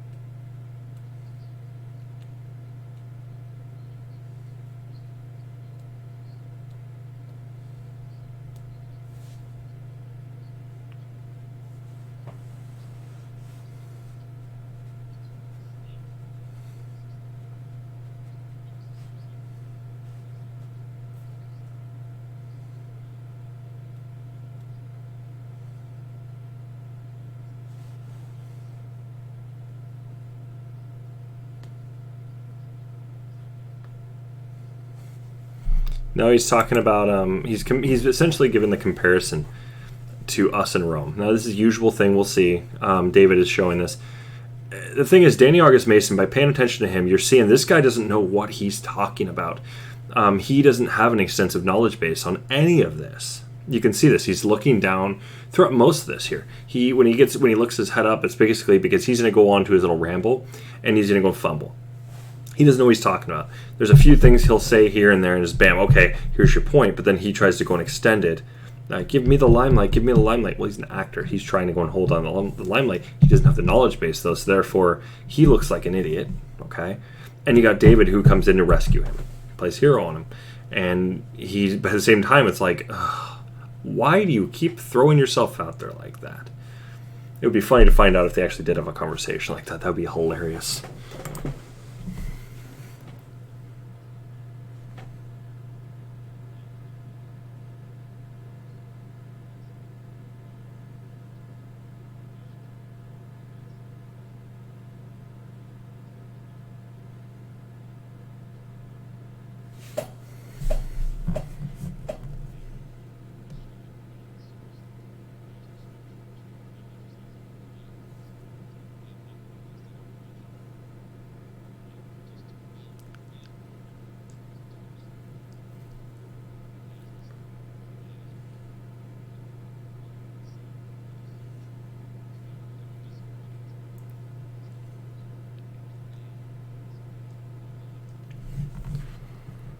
And see, now you're seeing David. He's literally schooling Sean again, right?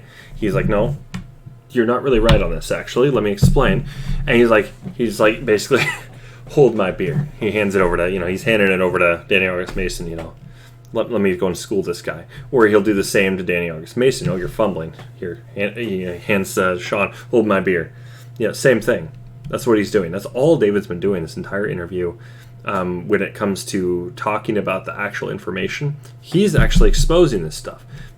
Sean will expose some stuff. Danny August Mason's not exposing crap. The communists. That's all basically he's said.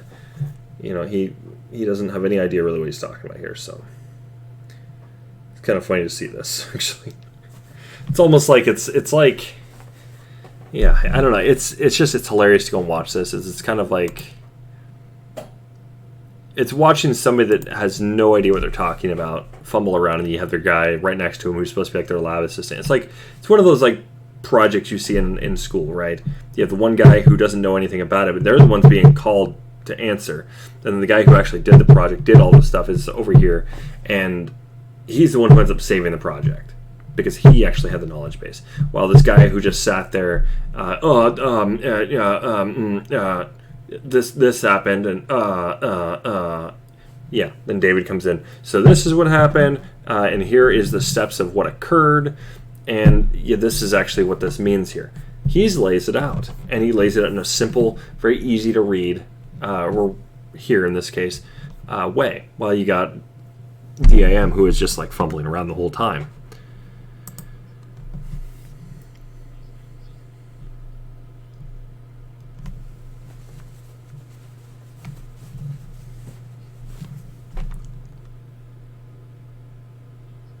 All right, now this is an interesting one. He's talking about depleted uranium. Okay, now keep in mind this is well before, the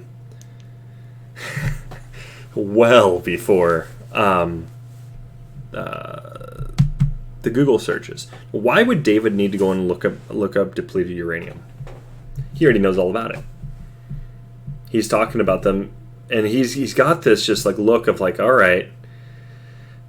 Let me take you to town again, because Sean Wright, well, what is something along the lines of like, can you explain why depleted uranium isn't good for you? Well, I mean, just look at the term right there. You already know it's not good for you. Uranium? Really? You don't want that in your system, pal.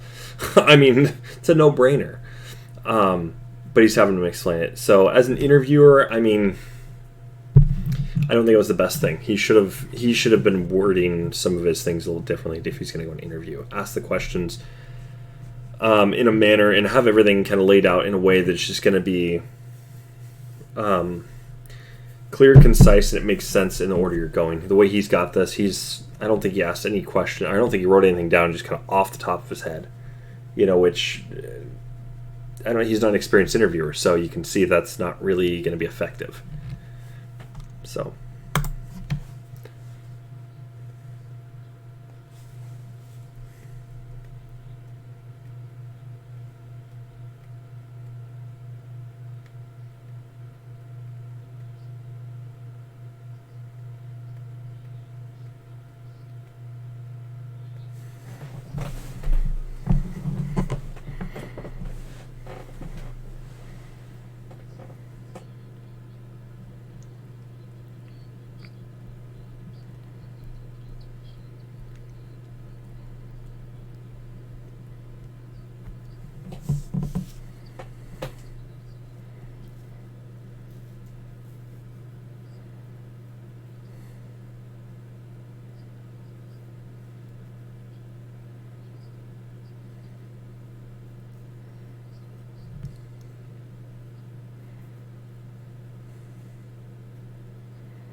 See, now this is where David, you can tell, is definitely getting a little heated.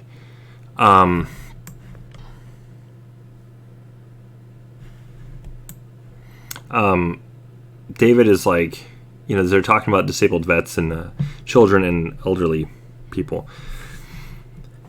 And he looks visibly frustrated. He's like, don't hold them to a higher standard. You don't need to be holding the vets to any. That you can tell us directly what he's talking about. He's like, don't hold us to, to a different standard here. We're no different than you guys. He's like, don't treat me differently. He doesn't want to be in that bubble. He's like, I'm an American citizen. It's basically what he's saying here. Don't treat me any different than you would Danny over here or any other guy over here. Don't treat me any different. Because I didn't. He's like, I chose to be a soldier for my own reasons. It's basically what he's saying here. I fought. I came back home. Okay. So it's just funny how he's just like, not even funny. It's more just like, okay, it's kind of cool. He's like, just don't treat me any different. I don't want to be treated differently.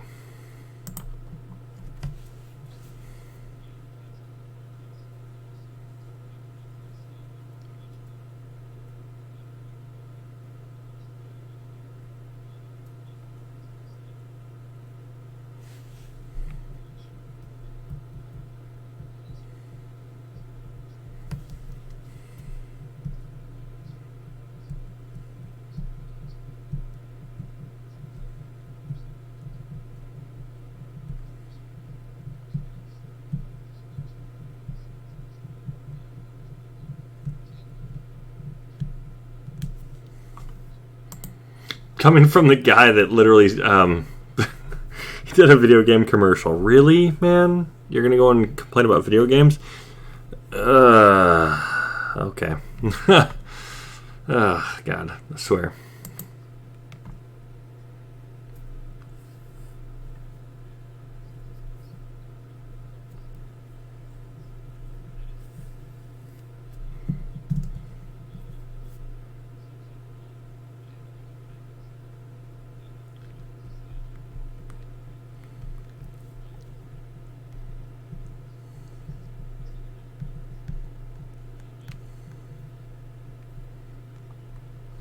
See, there he is again. He's trying to roll his sleeves up a little bit, and he's like, "Oh, I got to go off what David's saying here." So I'll show you guys this. This is rather interesting too. Oh, this guy here is now they're talking about the Constitution. Now, my question is interviews the Gray State team. They've got, I think, about 5 minutes, maybe 6 minutes out of this entire interview so far, but they got to talk about their film. Okay. You're interviewing the Gray State team, okay? You're not even interviewing the whole team. You're interviewing these two people. Where's Mitch Heil? He was part of that during this time. Where's Mitch Heil? Danny Argus Mason, why is he here? He's just the actor. That's all he's supposed to be, right? Where's Mitch Heil? But we're seeing the team, right? The Gray State. This is right there on the Gray State team. Very, very weird, in my opinion. Let's save this, and this is like, what, number 16?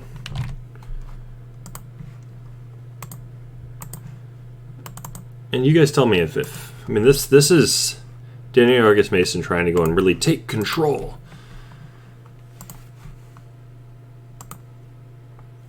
He's trying. Now, this is his actor persona. Am I going to take control on this one? You aren't taking control. You're literally, even in your conversation, you are piggybacking off of David once again. Don't act like you're trying to take control, bud. Don't.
See, this is where we're getting into. David knows what he's talking about.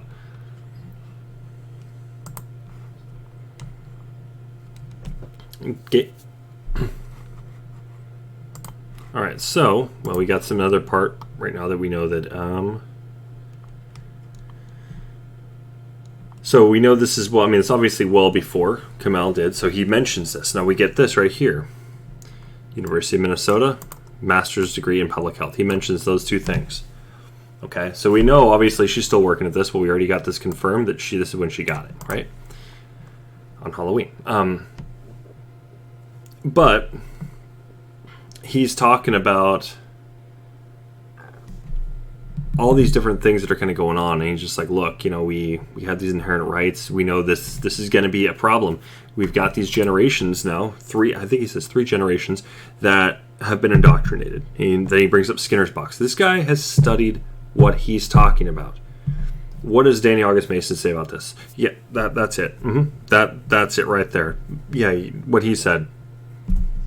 Who sounds more intelligent? The guy who said, yeah, what he said, or the guy who brings up the topic? This is what you're talking about here. He brings up just the basis. So this case here, or this incident here, and it was on InfoWars. And he goes, okay, I know exactly what you're talking about. This is a topic that's 100 years in the making, or whatever, and 4 generations in, or something like this.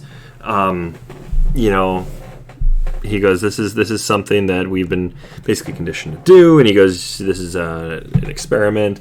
And he talks about Skinner's box, right? He brings that up. And he's just showing right there. He's more informed than both these guys. Probably easily combined. Okay.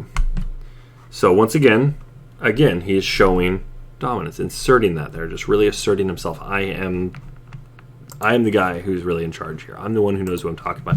You two don't know crap. I don't think Sean Wright caught on that.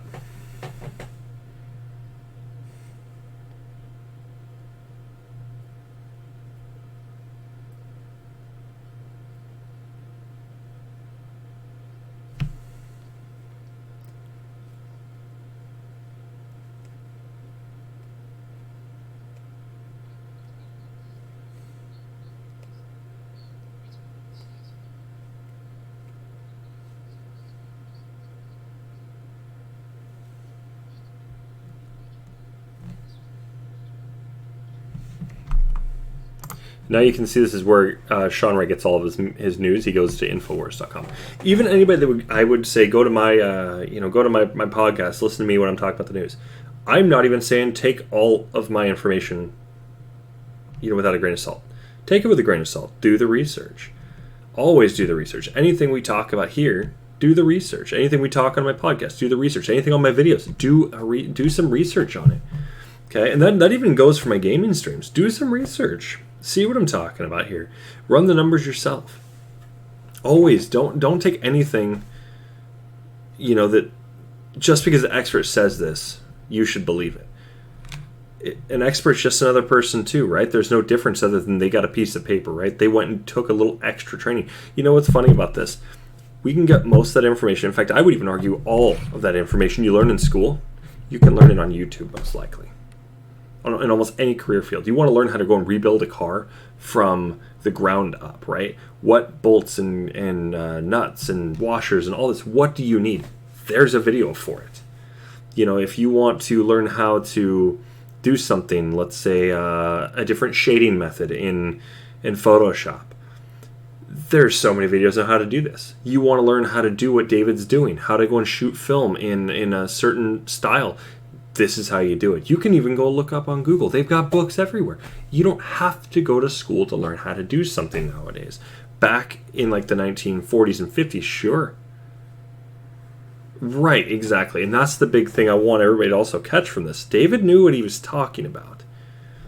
Okay. The thing is, you got these other two right here. They don't know what they're talking about. The second most informed person on this show is Sean Wright, and even then, he doesn't even shine at all in David's direction on what he knows in comparison. There's nothing. There's a huge gap. David's done the research. These guys have just listened. Okay, these are my talking points. Whether they're working for the feds or not, that's, I don't know. It's neither here nor there. But regardless, they're just hitting on these specific talking points. This is what my movement says. But have you researched it? I guarantee they're going to be like, well, yeah, I have. And we'll ask them questions about it. Chances are they won't know anything. Do your own research. Go ask these people questions. They won't know what they're talking about. You know, I'm not saying necessarily go and talk to these guys individually. I'm just saying talk to somebody. You know, if somebody is telling you they are an expert in this field, well, what makes them an expert? Is that a piece of paper? Okay, well, what research have they done on it? Are they doing the same level of research you are? Did they actually bust out the microscope? Let's say, for instance, with COVID, did they go and bust it out and go and did they go capture, this virus? Did they go capture it, right? Did they go get a hold of it and go research it, go and actually test things on? No, they probably didn't. Most of them haven't. They're saying, well, this is what it says. This is what the literature says. Okay, just because a book says it, does that mean it's right? Right? Look at a history book, for instance. Okay, who writes history? Is it the losers? No, it's the victors every time. Okay, so you can't even take history without, you can't take that without a grain of salt either. You have to do your research. Get both sides. You hear about a fight at school, for instance. Who started the fight? Well, you're going to have some people say, oh, it was this guy. You're going to have other times where it's just, no, this guy he started it. What made everybody say that he started? Did they witness it? Then you're asking people, well, did you witness it? No. Did you witness it? No. This is what I heard from this person. This is what I heard. And see, you go back and you follow it back. Who did you hear this from? And then you'll eventually get to someone, either they saw it or they didn't. Was it a rumor or was it something that actually happened? It's the same type of thing. So David's showing that he does his research. He's going back, and he at least looks into it further than these guys do, far further. So he's just showing his intellectual superiority. He researches, they don't.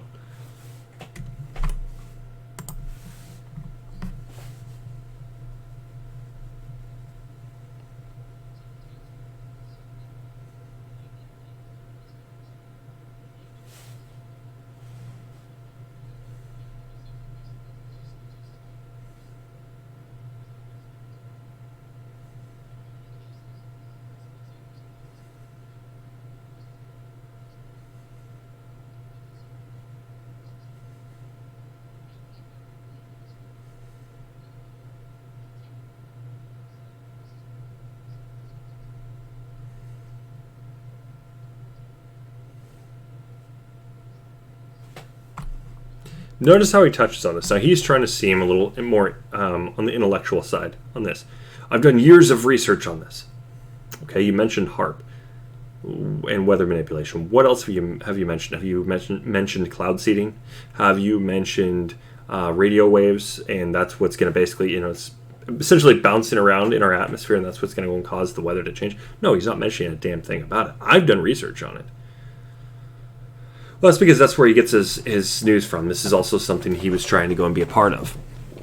And I think this is what makes me think even more that he might possibly be a plant or an informant of some sorts. I don't know. I suspect he is, but I don't know. I'm not making an allegation. I'm just saying what I think. My opinion is that he might possibly be a plant or a federal informant. I don't know if he is or not. I don't know. And I'm not going to go make that inference that he is. I don't know. But this is why I believe he might be. Is because he does this often. Why is he trying to get in with InfoWars? Okay, he got part of the We Are Change movement. Why was it so crucial to be a part of that? Okay, now was he picked up? I mean, in my opinion, if this is something that happened, and he did get picked up. But when did he get picked up? I would love to know these things, but end of the day, we need to know first and foremost. So why do you keep referencing InfoWars? Well, it's because he wants to get in with them at least. We know that he tried to go and get in with them and for some kind of contest. I almost applied for that same contest. I didn't do it. I chose not to, but I know he's a huge fan. Well, that's where he gets all his news from. And the thing is, I'm sure Alex Jones would even agree. Okay, and even him and I, there's a lot we probably wouldn't necessarily agree on how to go about things, of course, or what certain things mean. I've done the research on some of the same things he's done, and, well, more often than not, he's on to something, but he missed a point, or he missed some parts of that. There's a lot of things like that. How much he actually reads, I don't know either. But regardless, this isn't about Alex Jones. This is about Sean Wright. And when it comes down to it, that's where he gets his news from. Has he mentioned anything like CNN? Has he mentioned Fox News? No, he only mentions InfoWars. Now, that I agree with you. This is what's weird. So we can already infer, we can assume he only gets his news from InfoWars. If he's only getting his news from InfoWars, he's missing out on everything else. I like to listen to a little bit of everything. Do I listen to CNN? No, I might go on their website every now and then. What stories are they posting right now? If it's just nothing but just like, oh, pander, oh, woe is me, I'm not going to pay attention to that. But if they're talking about, oh, this is what the government's doing, I might look into it, right? If they're saying this is what happened, like peaceful protests, well, we know that those weren't peaceful protests that happened in Kenosha or in Portland. We know that for a fact, okay? But yet they're still calling those peaceful protests. They're not peaceful protests. This is exactly what I'm getting at here. Is they do a lot of pandering. But I will pay attention if they do bring a story up. Fox News, do I always pay attention to them? No. When they just start doing the thing where they're just bad-mouthing other people, I don't care. I might find it funny. I might watch it just out of just sheer comedy, enjoyment, comedic enjoyment. That's it. But he's only learning from this one source. So he's very biased. So he's no different than the same person that listens to nothing but CNN in that same way. He's literally just got an echo chamber. Okay. I had a friend at one point, that's all he listened to is Twitter. That's where I get my news from. You don't go and look into things further than that, really? Interesting. Okay. That just tells me that person's not really a critical thinker. They're not going out and looking. I was like, oh, this is what the news says, so I'm going to believe it. Well, that's what you call an idiot. I'm sorry, but that's straight up just the term I would use is an idiot. A sheep, an idiot, a fool, right? Never take one media outlet's, I don't take any media outlets word, at its word. It's got to be with several grains of salt, if not like dumping salt on it, I don't take what they say as just that's all truth. Fox News, I agree with more often than I do CNN or MSNBC and things like this. But every now and then, I'll find articles where I'm like, oh, okay, well, I agree with this. On them, very, very rarely, but still, regardless. But I don't even take that without a grain of salt. Just because I agree with something, okay, well, this makes sense. I'm going to look into it further. Do the research, No different. David clearly does that. The other two don't.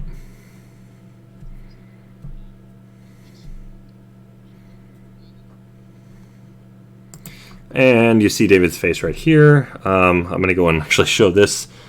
This is hilarious. David literally just like, oh, God. What are you doing, man?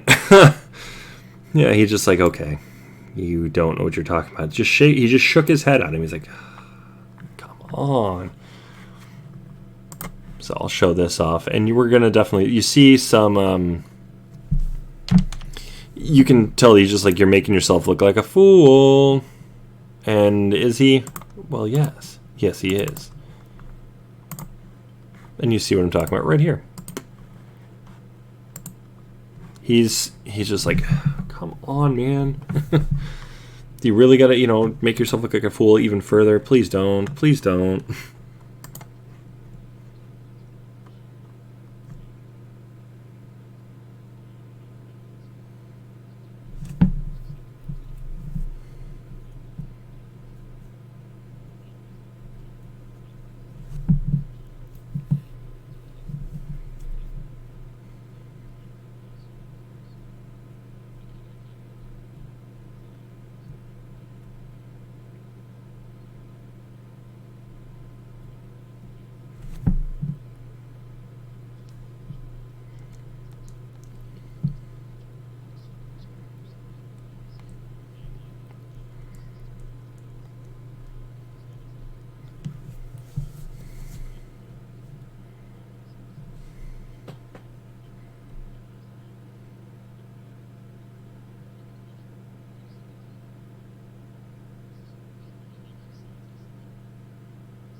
he's bringing up something right now that he doesn't really necessarily know all about. So, just something he's questioning.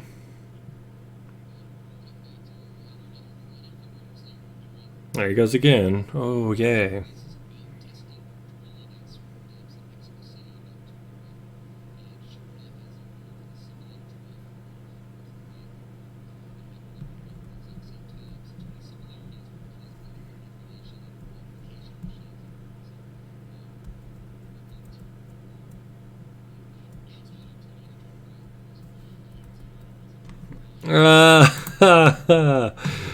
Yeah, David's already like, oh my goodness, what are you doing, buddy? You need to see this. This is pretty great.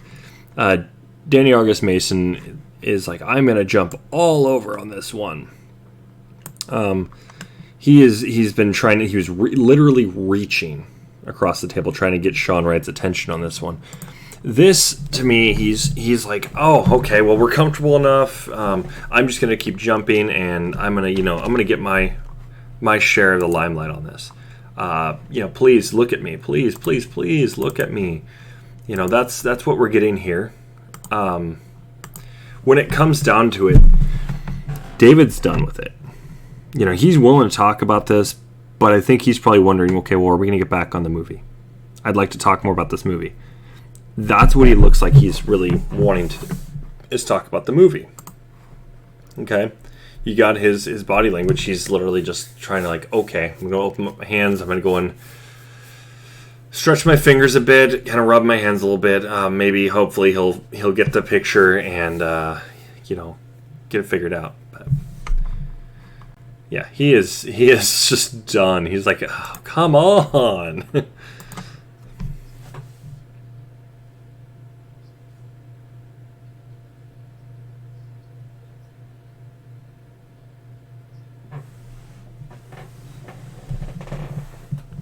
Oh, thank you.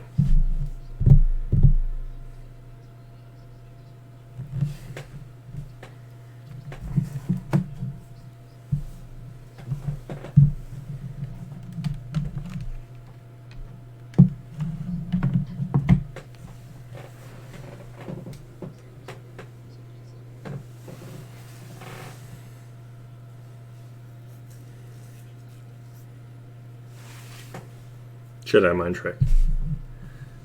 Ha! Star Wars reference. I love it.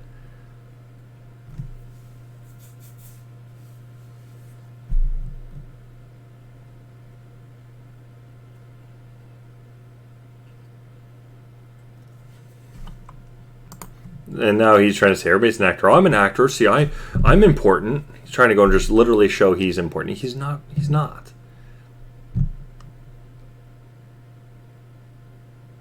Right. Right. And he knows it's not going to happen. He knows it's just like, okay, this is not a good interview here.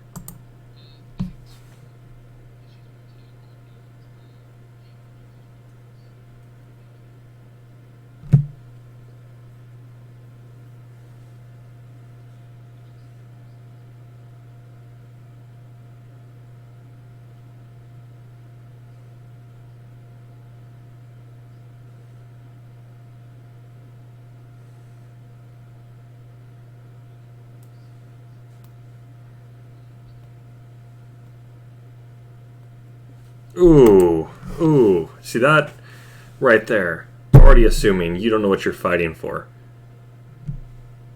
That was so bold and not okay. Never assume. Somebody joins the military, don't assume they don't know what they're fighting for. I think it's rude just to come out and bluntly just come at them like that. It's so rude. It's like, okay, well, why'd you go get a job? Well, to make money. But do you know what you're working for? Yeah. This is what I do. He went in to be a soldier. Okay. We've looked at his past a little bit. We know that he was, he had aspirations like this. 9/11 rocked him. Okay. This is just rude of Sean Wright, especially if they've known each other for a little bit. This is just really, really rude, in my opinion.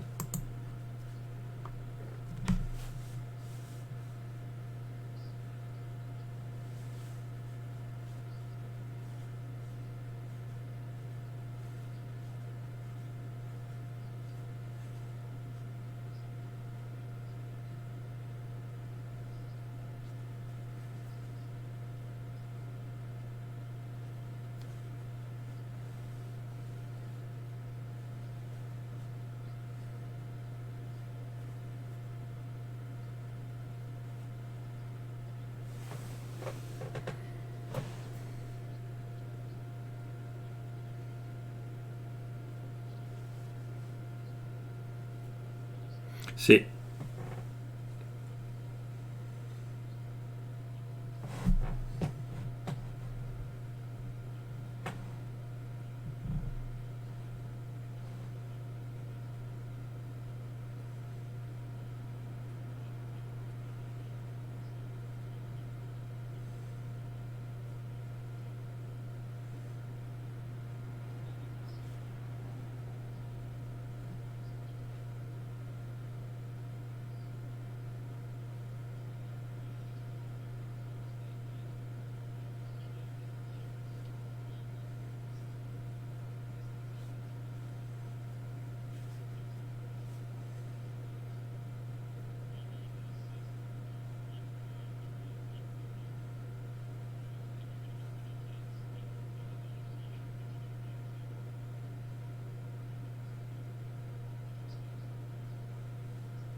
you can tell he was annoyed by that.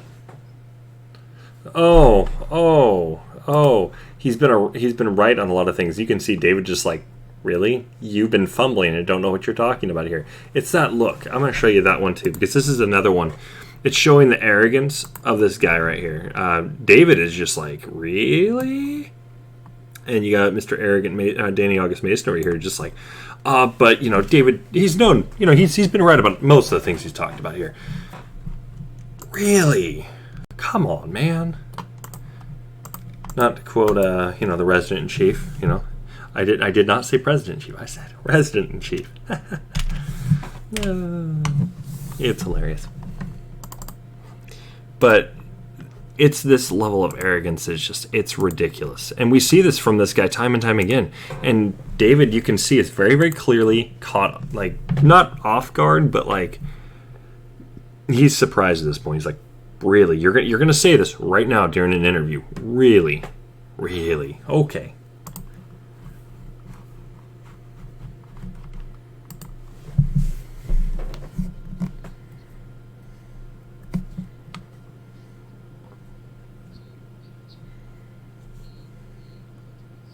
All right. I want to go and touch on this since I've got the opportunity to touch on this. So he's bringing up David's past the military. Okay. We got to see he did get a little heated. Now, does that mean he has PTSD? No. A veteran talking about his time in the military, will they automatically flash back? No. Does this happen regularly? I don't know. I don't know the stats on it, okay? I'm going to be honest. But, right. I'm hoping at least. Hoping it's helpful for everybody. But when it comes down to, you can, with David here, you can see that it annoyed him that Sean Wright is bringing up his past. He doesn't want to talk about his time with the Army. You can tell this. He's like, I want to get back on topic. You called me here to, or you know, we're supposed to be talking about well, exactly. He's clear and concise on everything he's talking about here, but you can tell he did not want to talk about that. He's very, very just right to the point, just boom, boom, boom, boom, boom. Don't want to talk about it, kind of thing. But he's not being rude and saying, you know, like, he's not getting up and just asserting himself and saying, okay, I'm not going to talk about this. He's only giving him a break because they're friends, right? At least he thinks they are. Or they think he is. I don't know.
See, now he's just bluntly laying it out for this guy.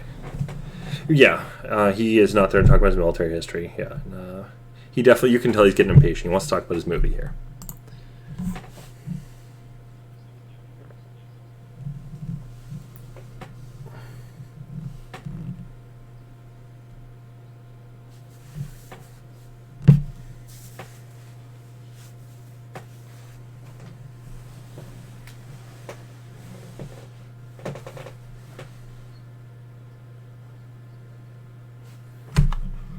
My question is, did this actually occur with him?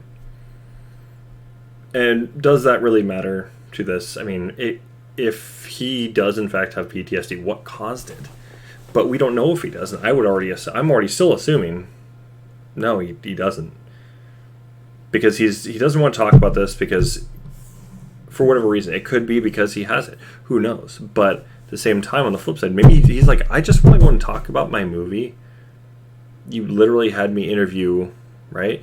You're not saying interviews David Crowley and Danny Mason, right? He's not. That's not what it says here. We Are Change interviews, and he's already taken upon the whole thing. We Are Change. Okay, the whole group itself is riding on this. That it's their interview. They're interviewing the Gray State team. The Gray State, okay, the movie, okay, and this is not them interviewing the Gray State team. This is them interviewing David Crowley, with a little bit of Danny August Mason, but even then, they're not really trying to interview Danny August Mason. Notice there's nothing really pointed directly at Danny August Mason. You said you're an actor, so what type of movies are you starting? No. It's all aimed at David. It's not aimed at Danny August Mason.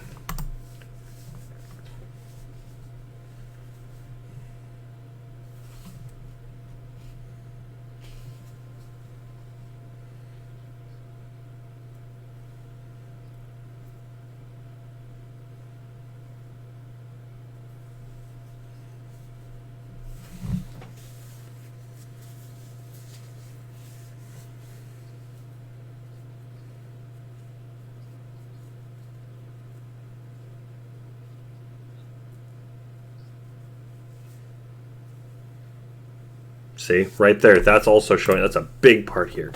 This shows that he is level-headed. Even in combat, he was being a free thinker. He said there was a couple times in this, I was told to go do this. Now, could he have done this any other time? Yeah, he might have. But he's saying there's a couple instances here at least. I made my choice to not do it. I disobeyed a direct order. Does that make him a perfect soldier? No, but it makes him a free thinker. He's free in thought. He's got rationality going on here, okay? That's the big thing we want to take away from this. Even in the midst of war, he had rationality. That is a big, big thing here. Okay?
Ha! Now he does.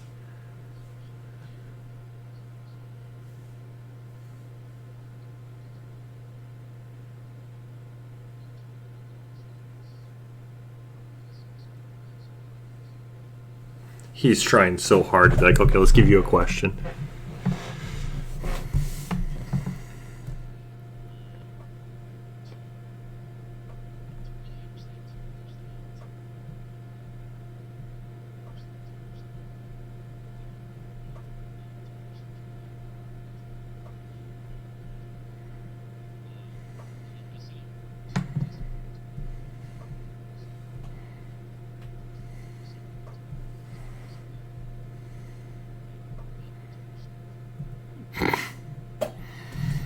Oh, he's a joke.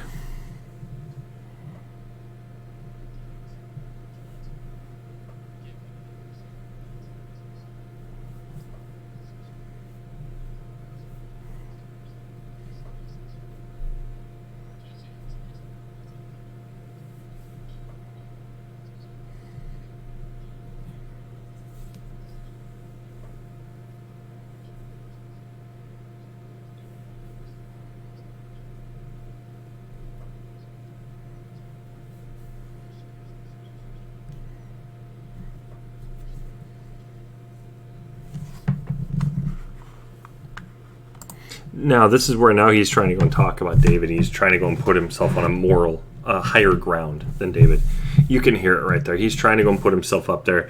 The thing is, this is because he didn't get he didn't get all this attention he wanted, and he looked like an idiot. And he sees this, and David is literally just, whatever you're saying, you don't know what you're talking about. And now he's like, well, I've got the moral high ground. I'm more morally higher than you because I would have just taken myself out of that situation.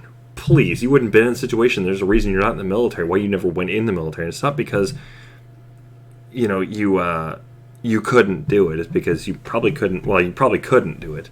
But even then, there's a lot of other reasons why this guy. And that's why I'm saying he's trying to go and throw himself in this position. And you can see David just like, really. He's like, don't slap him. Don't slap him. Please, please, God. Don't make me slap him. I want to slap him. And I can tell you you can see that look on his face. He's just like, that guy really went there. Why the hell did he go there?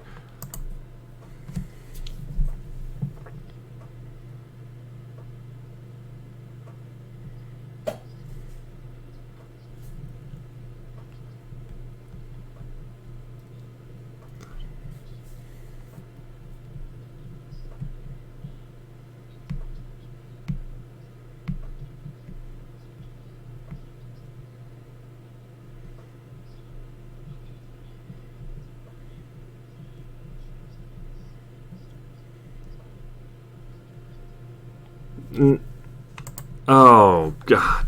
He had to do that. So now he's talking about how he can relate to David on that same level. So he's trying to say here, same level, he can relate in combat. No, you can't. There is a difference. There's a huge difference. A wartime conflict is way different than a street fight. Okay, street fights generally will not end in a death. Okay, lately they've been getting more and more getting towards that because people will bust out guns because they can't handle a loss, right? You are embarrassed, do better. Train, get stronger. That's what men do, okay? Females, I mean, they could do the same thing too. I'm not saying they can't, but what generally happens when a street fight happens? That's generally males. And what happens? These kids, these thugs, are just busting out guns. Oh, now I'm going to go bust out a knife or gun. Can you not fight with your fists? Oh, this guy's bigger than you. Oh, he's stronger than you. Oh, he just whooped your ass. So what? Come back at a later time. This guy he just humiliated you. Use that. Use that as a way to come back stronger. If you have to go and reassert yourself, get in that altercation again, and then win, do it, I guess, But end of the day, you got all these people that are just doing this. Well, he's trying to go and compare that to an actual life or death situation. David made the choice, the risk. He took that risk. He's like, I'm not gonna kill this person. I don't feel it's right. He chose to not take a life rather than I chose not to fight this guy. And this guy over here is being such an ass and saying, oh, no, with same situation. I can relate, except I avoid the situation. Therefore, I'm morally higher. Oh, please. They're not even the same thing. And you can see this look on David's face right here. Let me get that right now.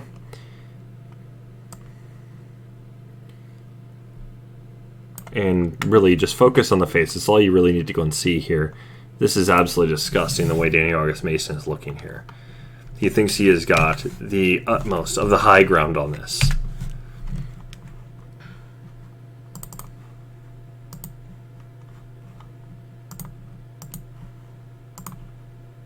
You can see it right there, that look. And David's just like... I'm not sure if he's just striking a nerve with him just real hard or if he is just like so upset. But there's something there. Okay, so let's go and keep going.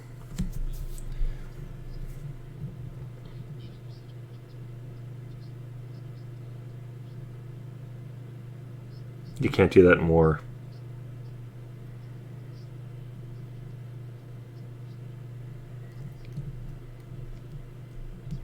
All right, wartime psychologist, go have fun with that. No, he's not. He is really not.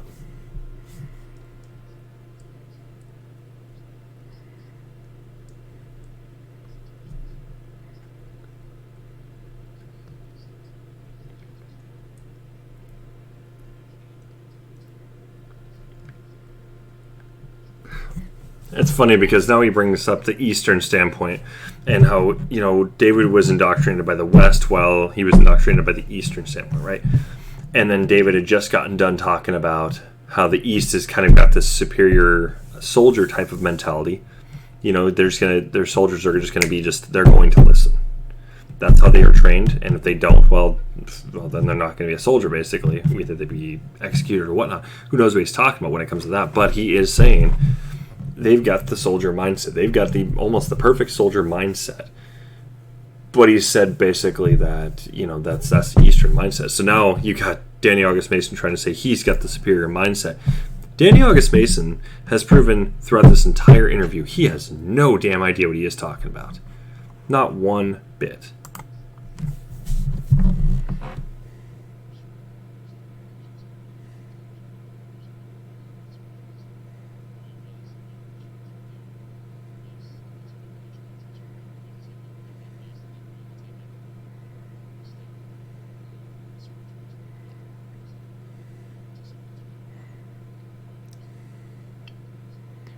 It was interesting as David just literally his eyes came up when Grey State was mentioned.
Oh, and now this I really want to show off. This is really, really interesting. The behavior on this, on both these guys, is hilarious. And the reason it's hilarious on David's side is because David's actually done the research on this. This guy has not. He's got minimalistic research on this. Okay?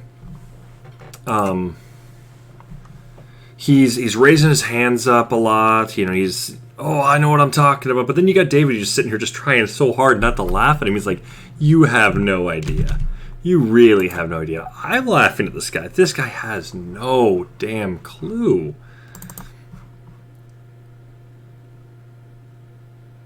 Oh, right. Absolutely. I mean, you can see why, even just through this conversation, he was done dealing with Sean Wright. He had no idea what he was talking about here. You can just just look on Danny August Mason's face here. I know what I'm talking about. Oh, this is the right... No, you don't know what you're talking about. David's sitting here just like, oh, God. Oh, my God, what did I get myself into here? That's what's going on.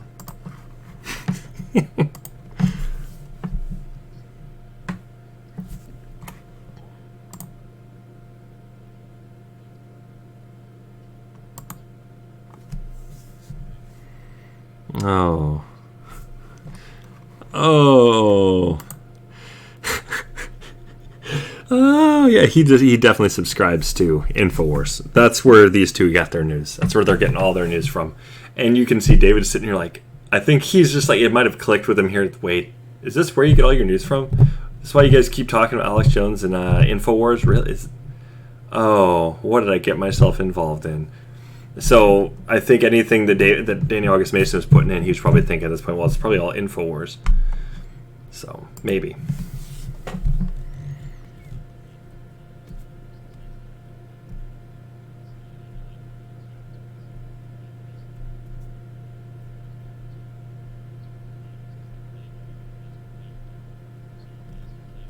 See, he's using it against him.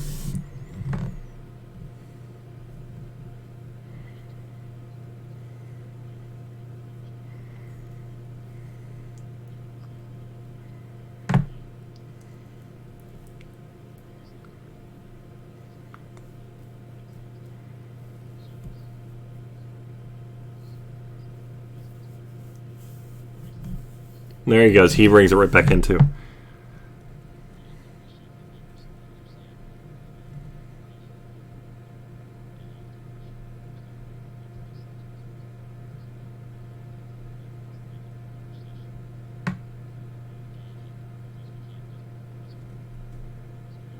He just literally said, yeah, we're not going to do this because we cannot prove nor disprove. He just pulls it as we will not. So he's just commanding Danny August Mason, yeah, you're not taking part in this.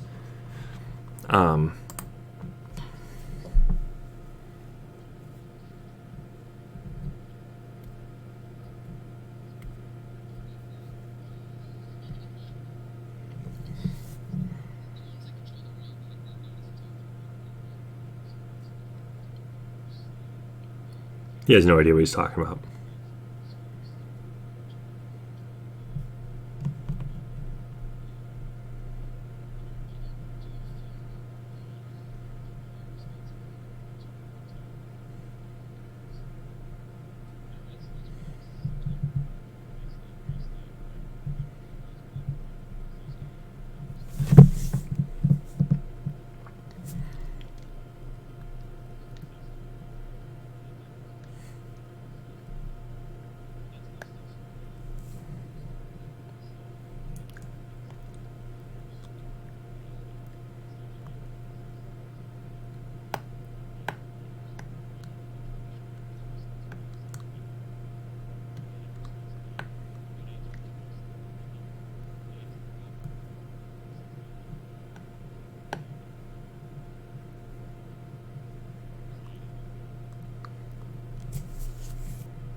Yeah, this is interesting, though.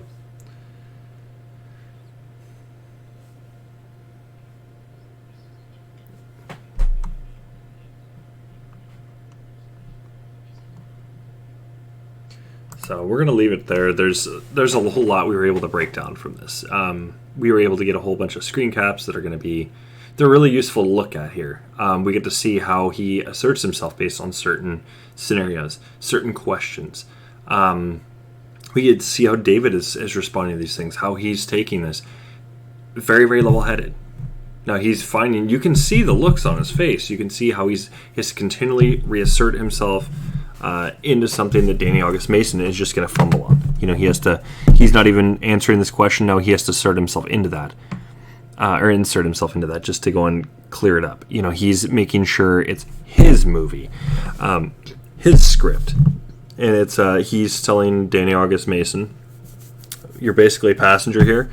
You're kind of just like hanging out with us. I'm the one who's being interviewed here. We're not going to answer these questions here because it holds us in a flame where we should not be held, and we shouldn't be going down this path when we cannot prove anything here. Everything else we can prove, and that's what David is trying to say. We cannot prove magic exists nor doesn't exist. Therefore, we're not going to hold ourselves accountable in this area. We don't have any of the facts on this. Okay, it comes into belief at this point. And so they're avoiding topics, or he's avoiding topics where he cannot prove. Okay.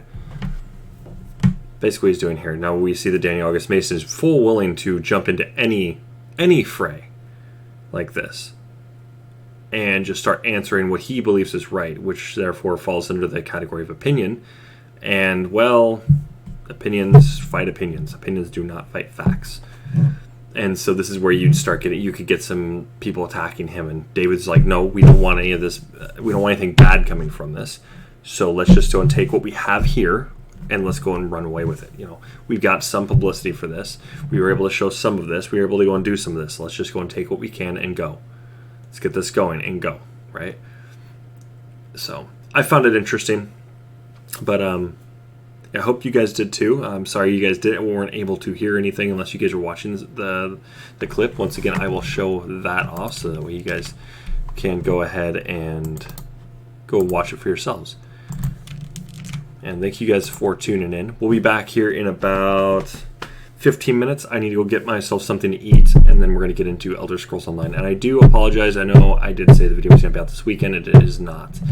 Final stages right now, so keep my fingers crossed to be able to finish before work tomorrow, but I'm not going to hold my breath. It probably won't be finished till maybe this weekend. But thank you guys for tuning in, and if you guys are going to be sticking around for gaming, give about 15 minutes or so, and we'll be back. But if not, we'll see you guys next weekend, and you guys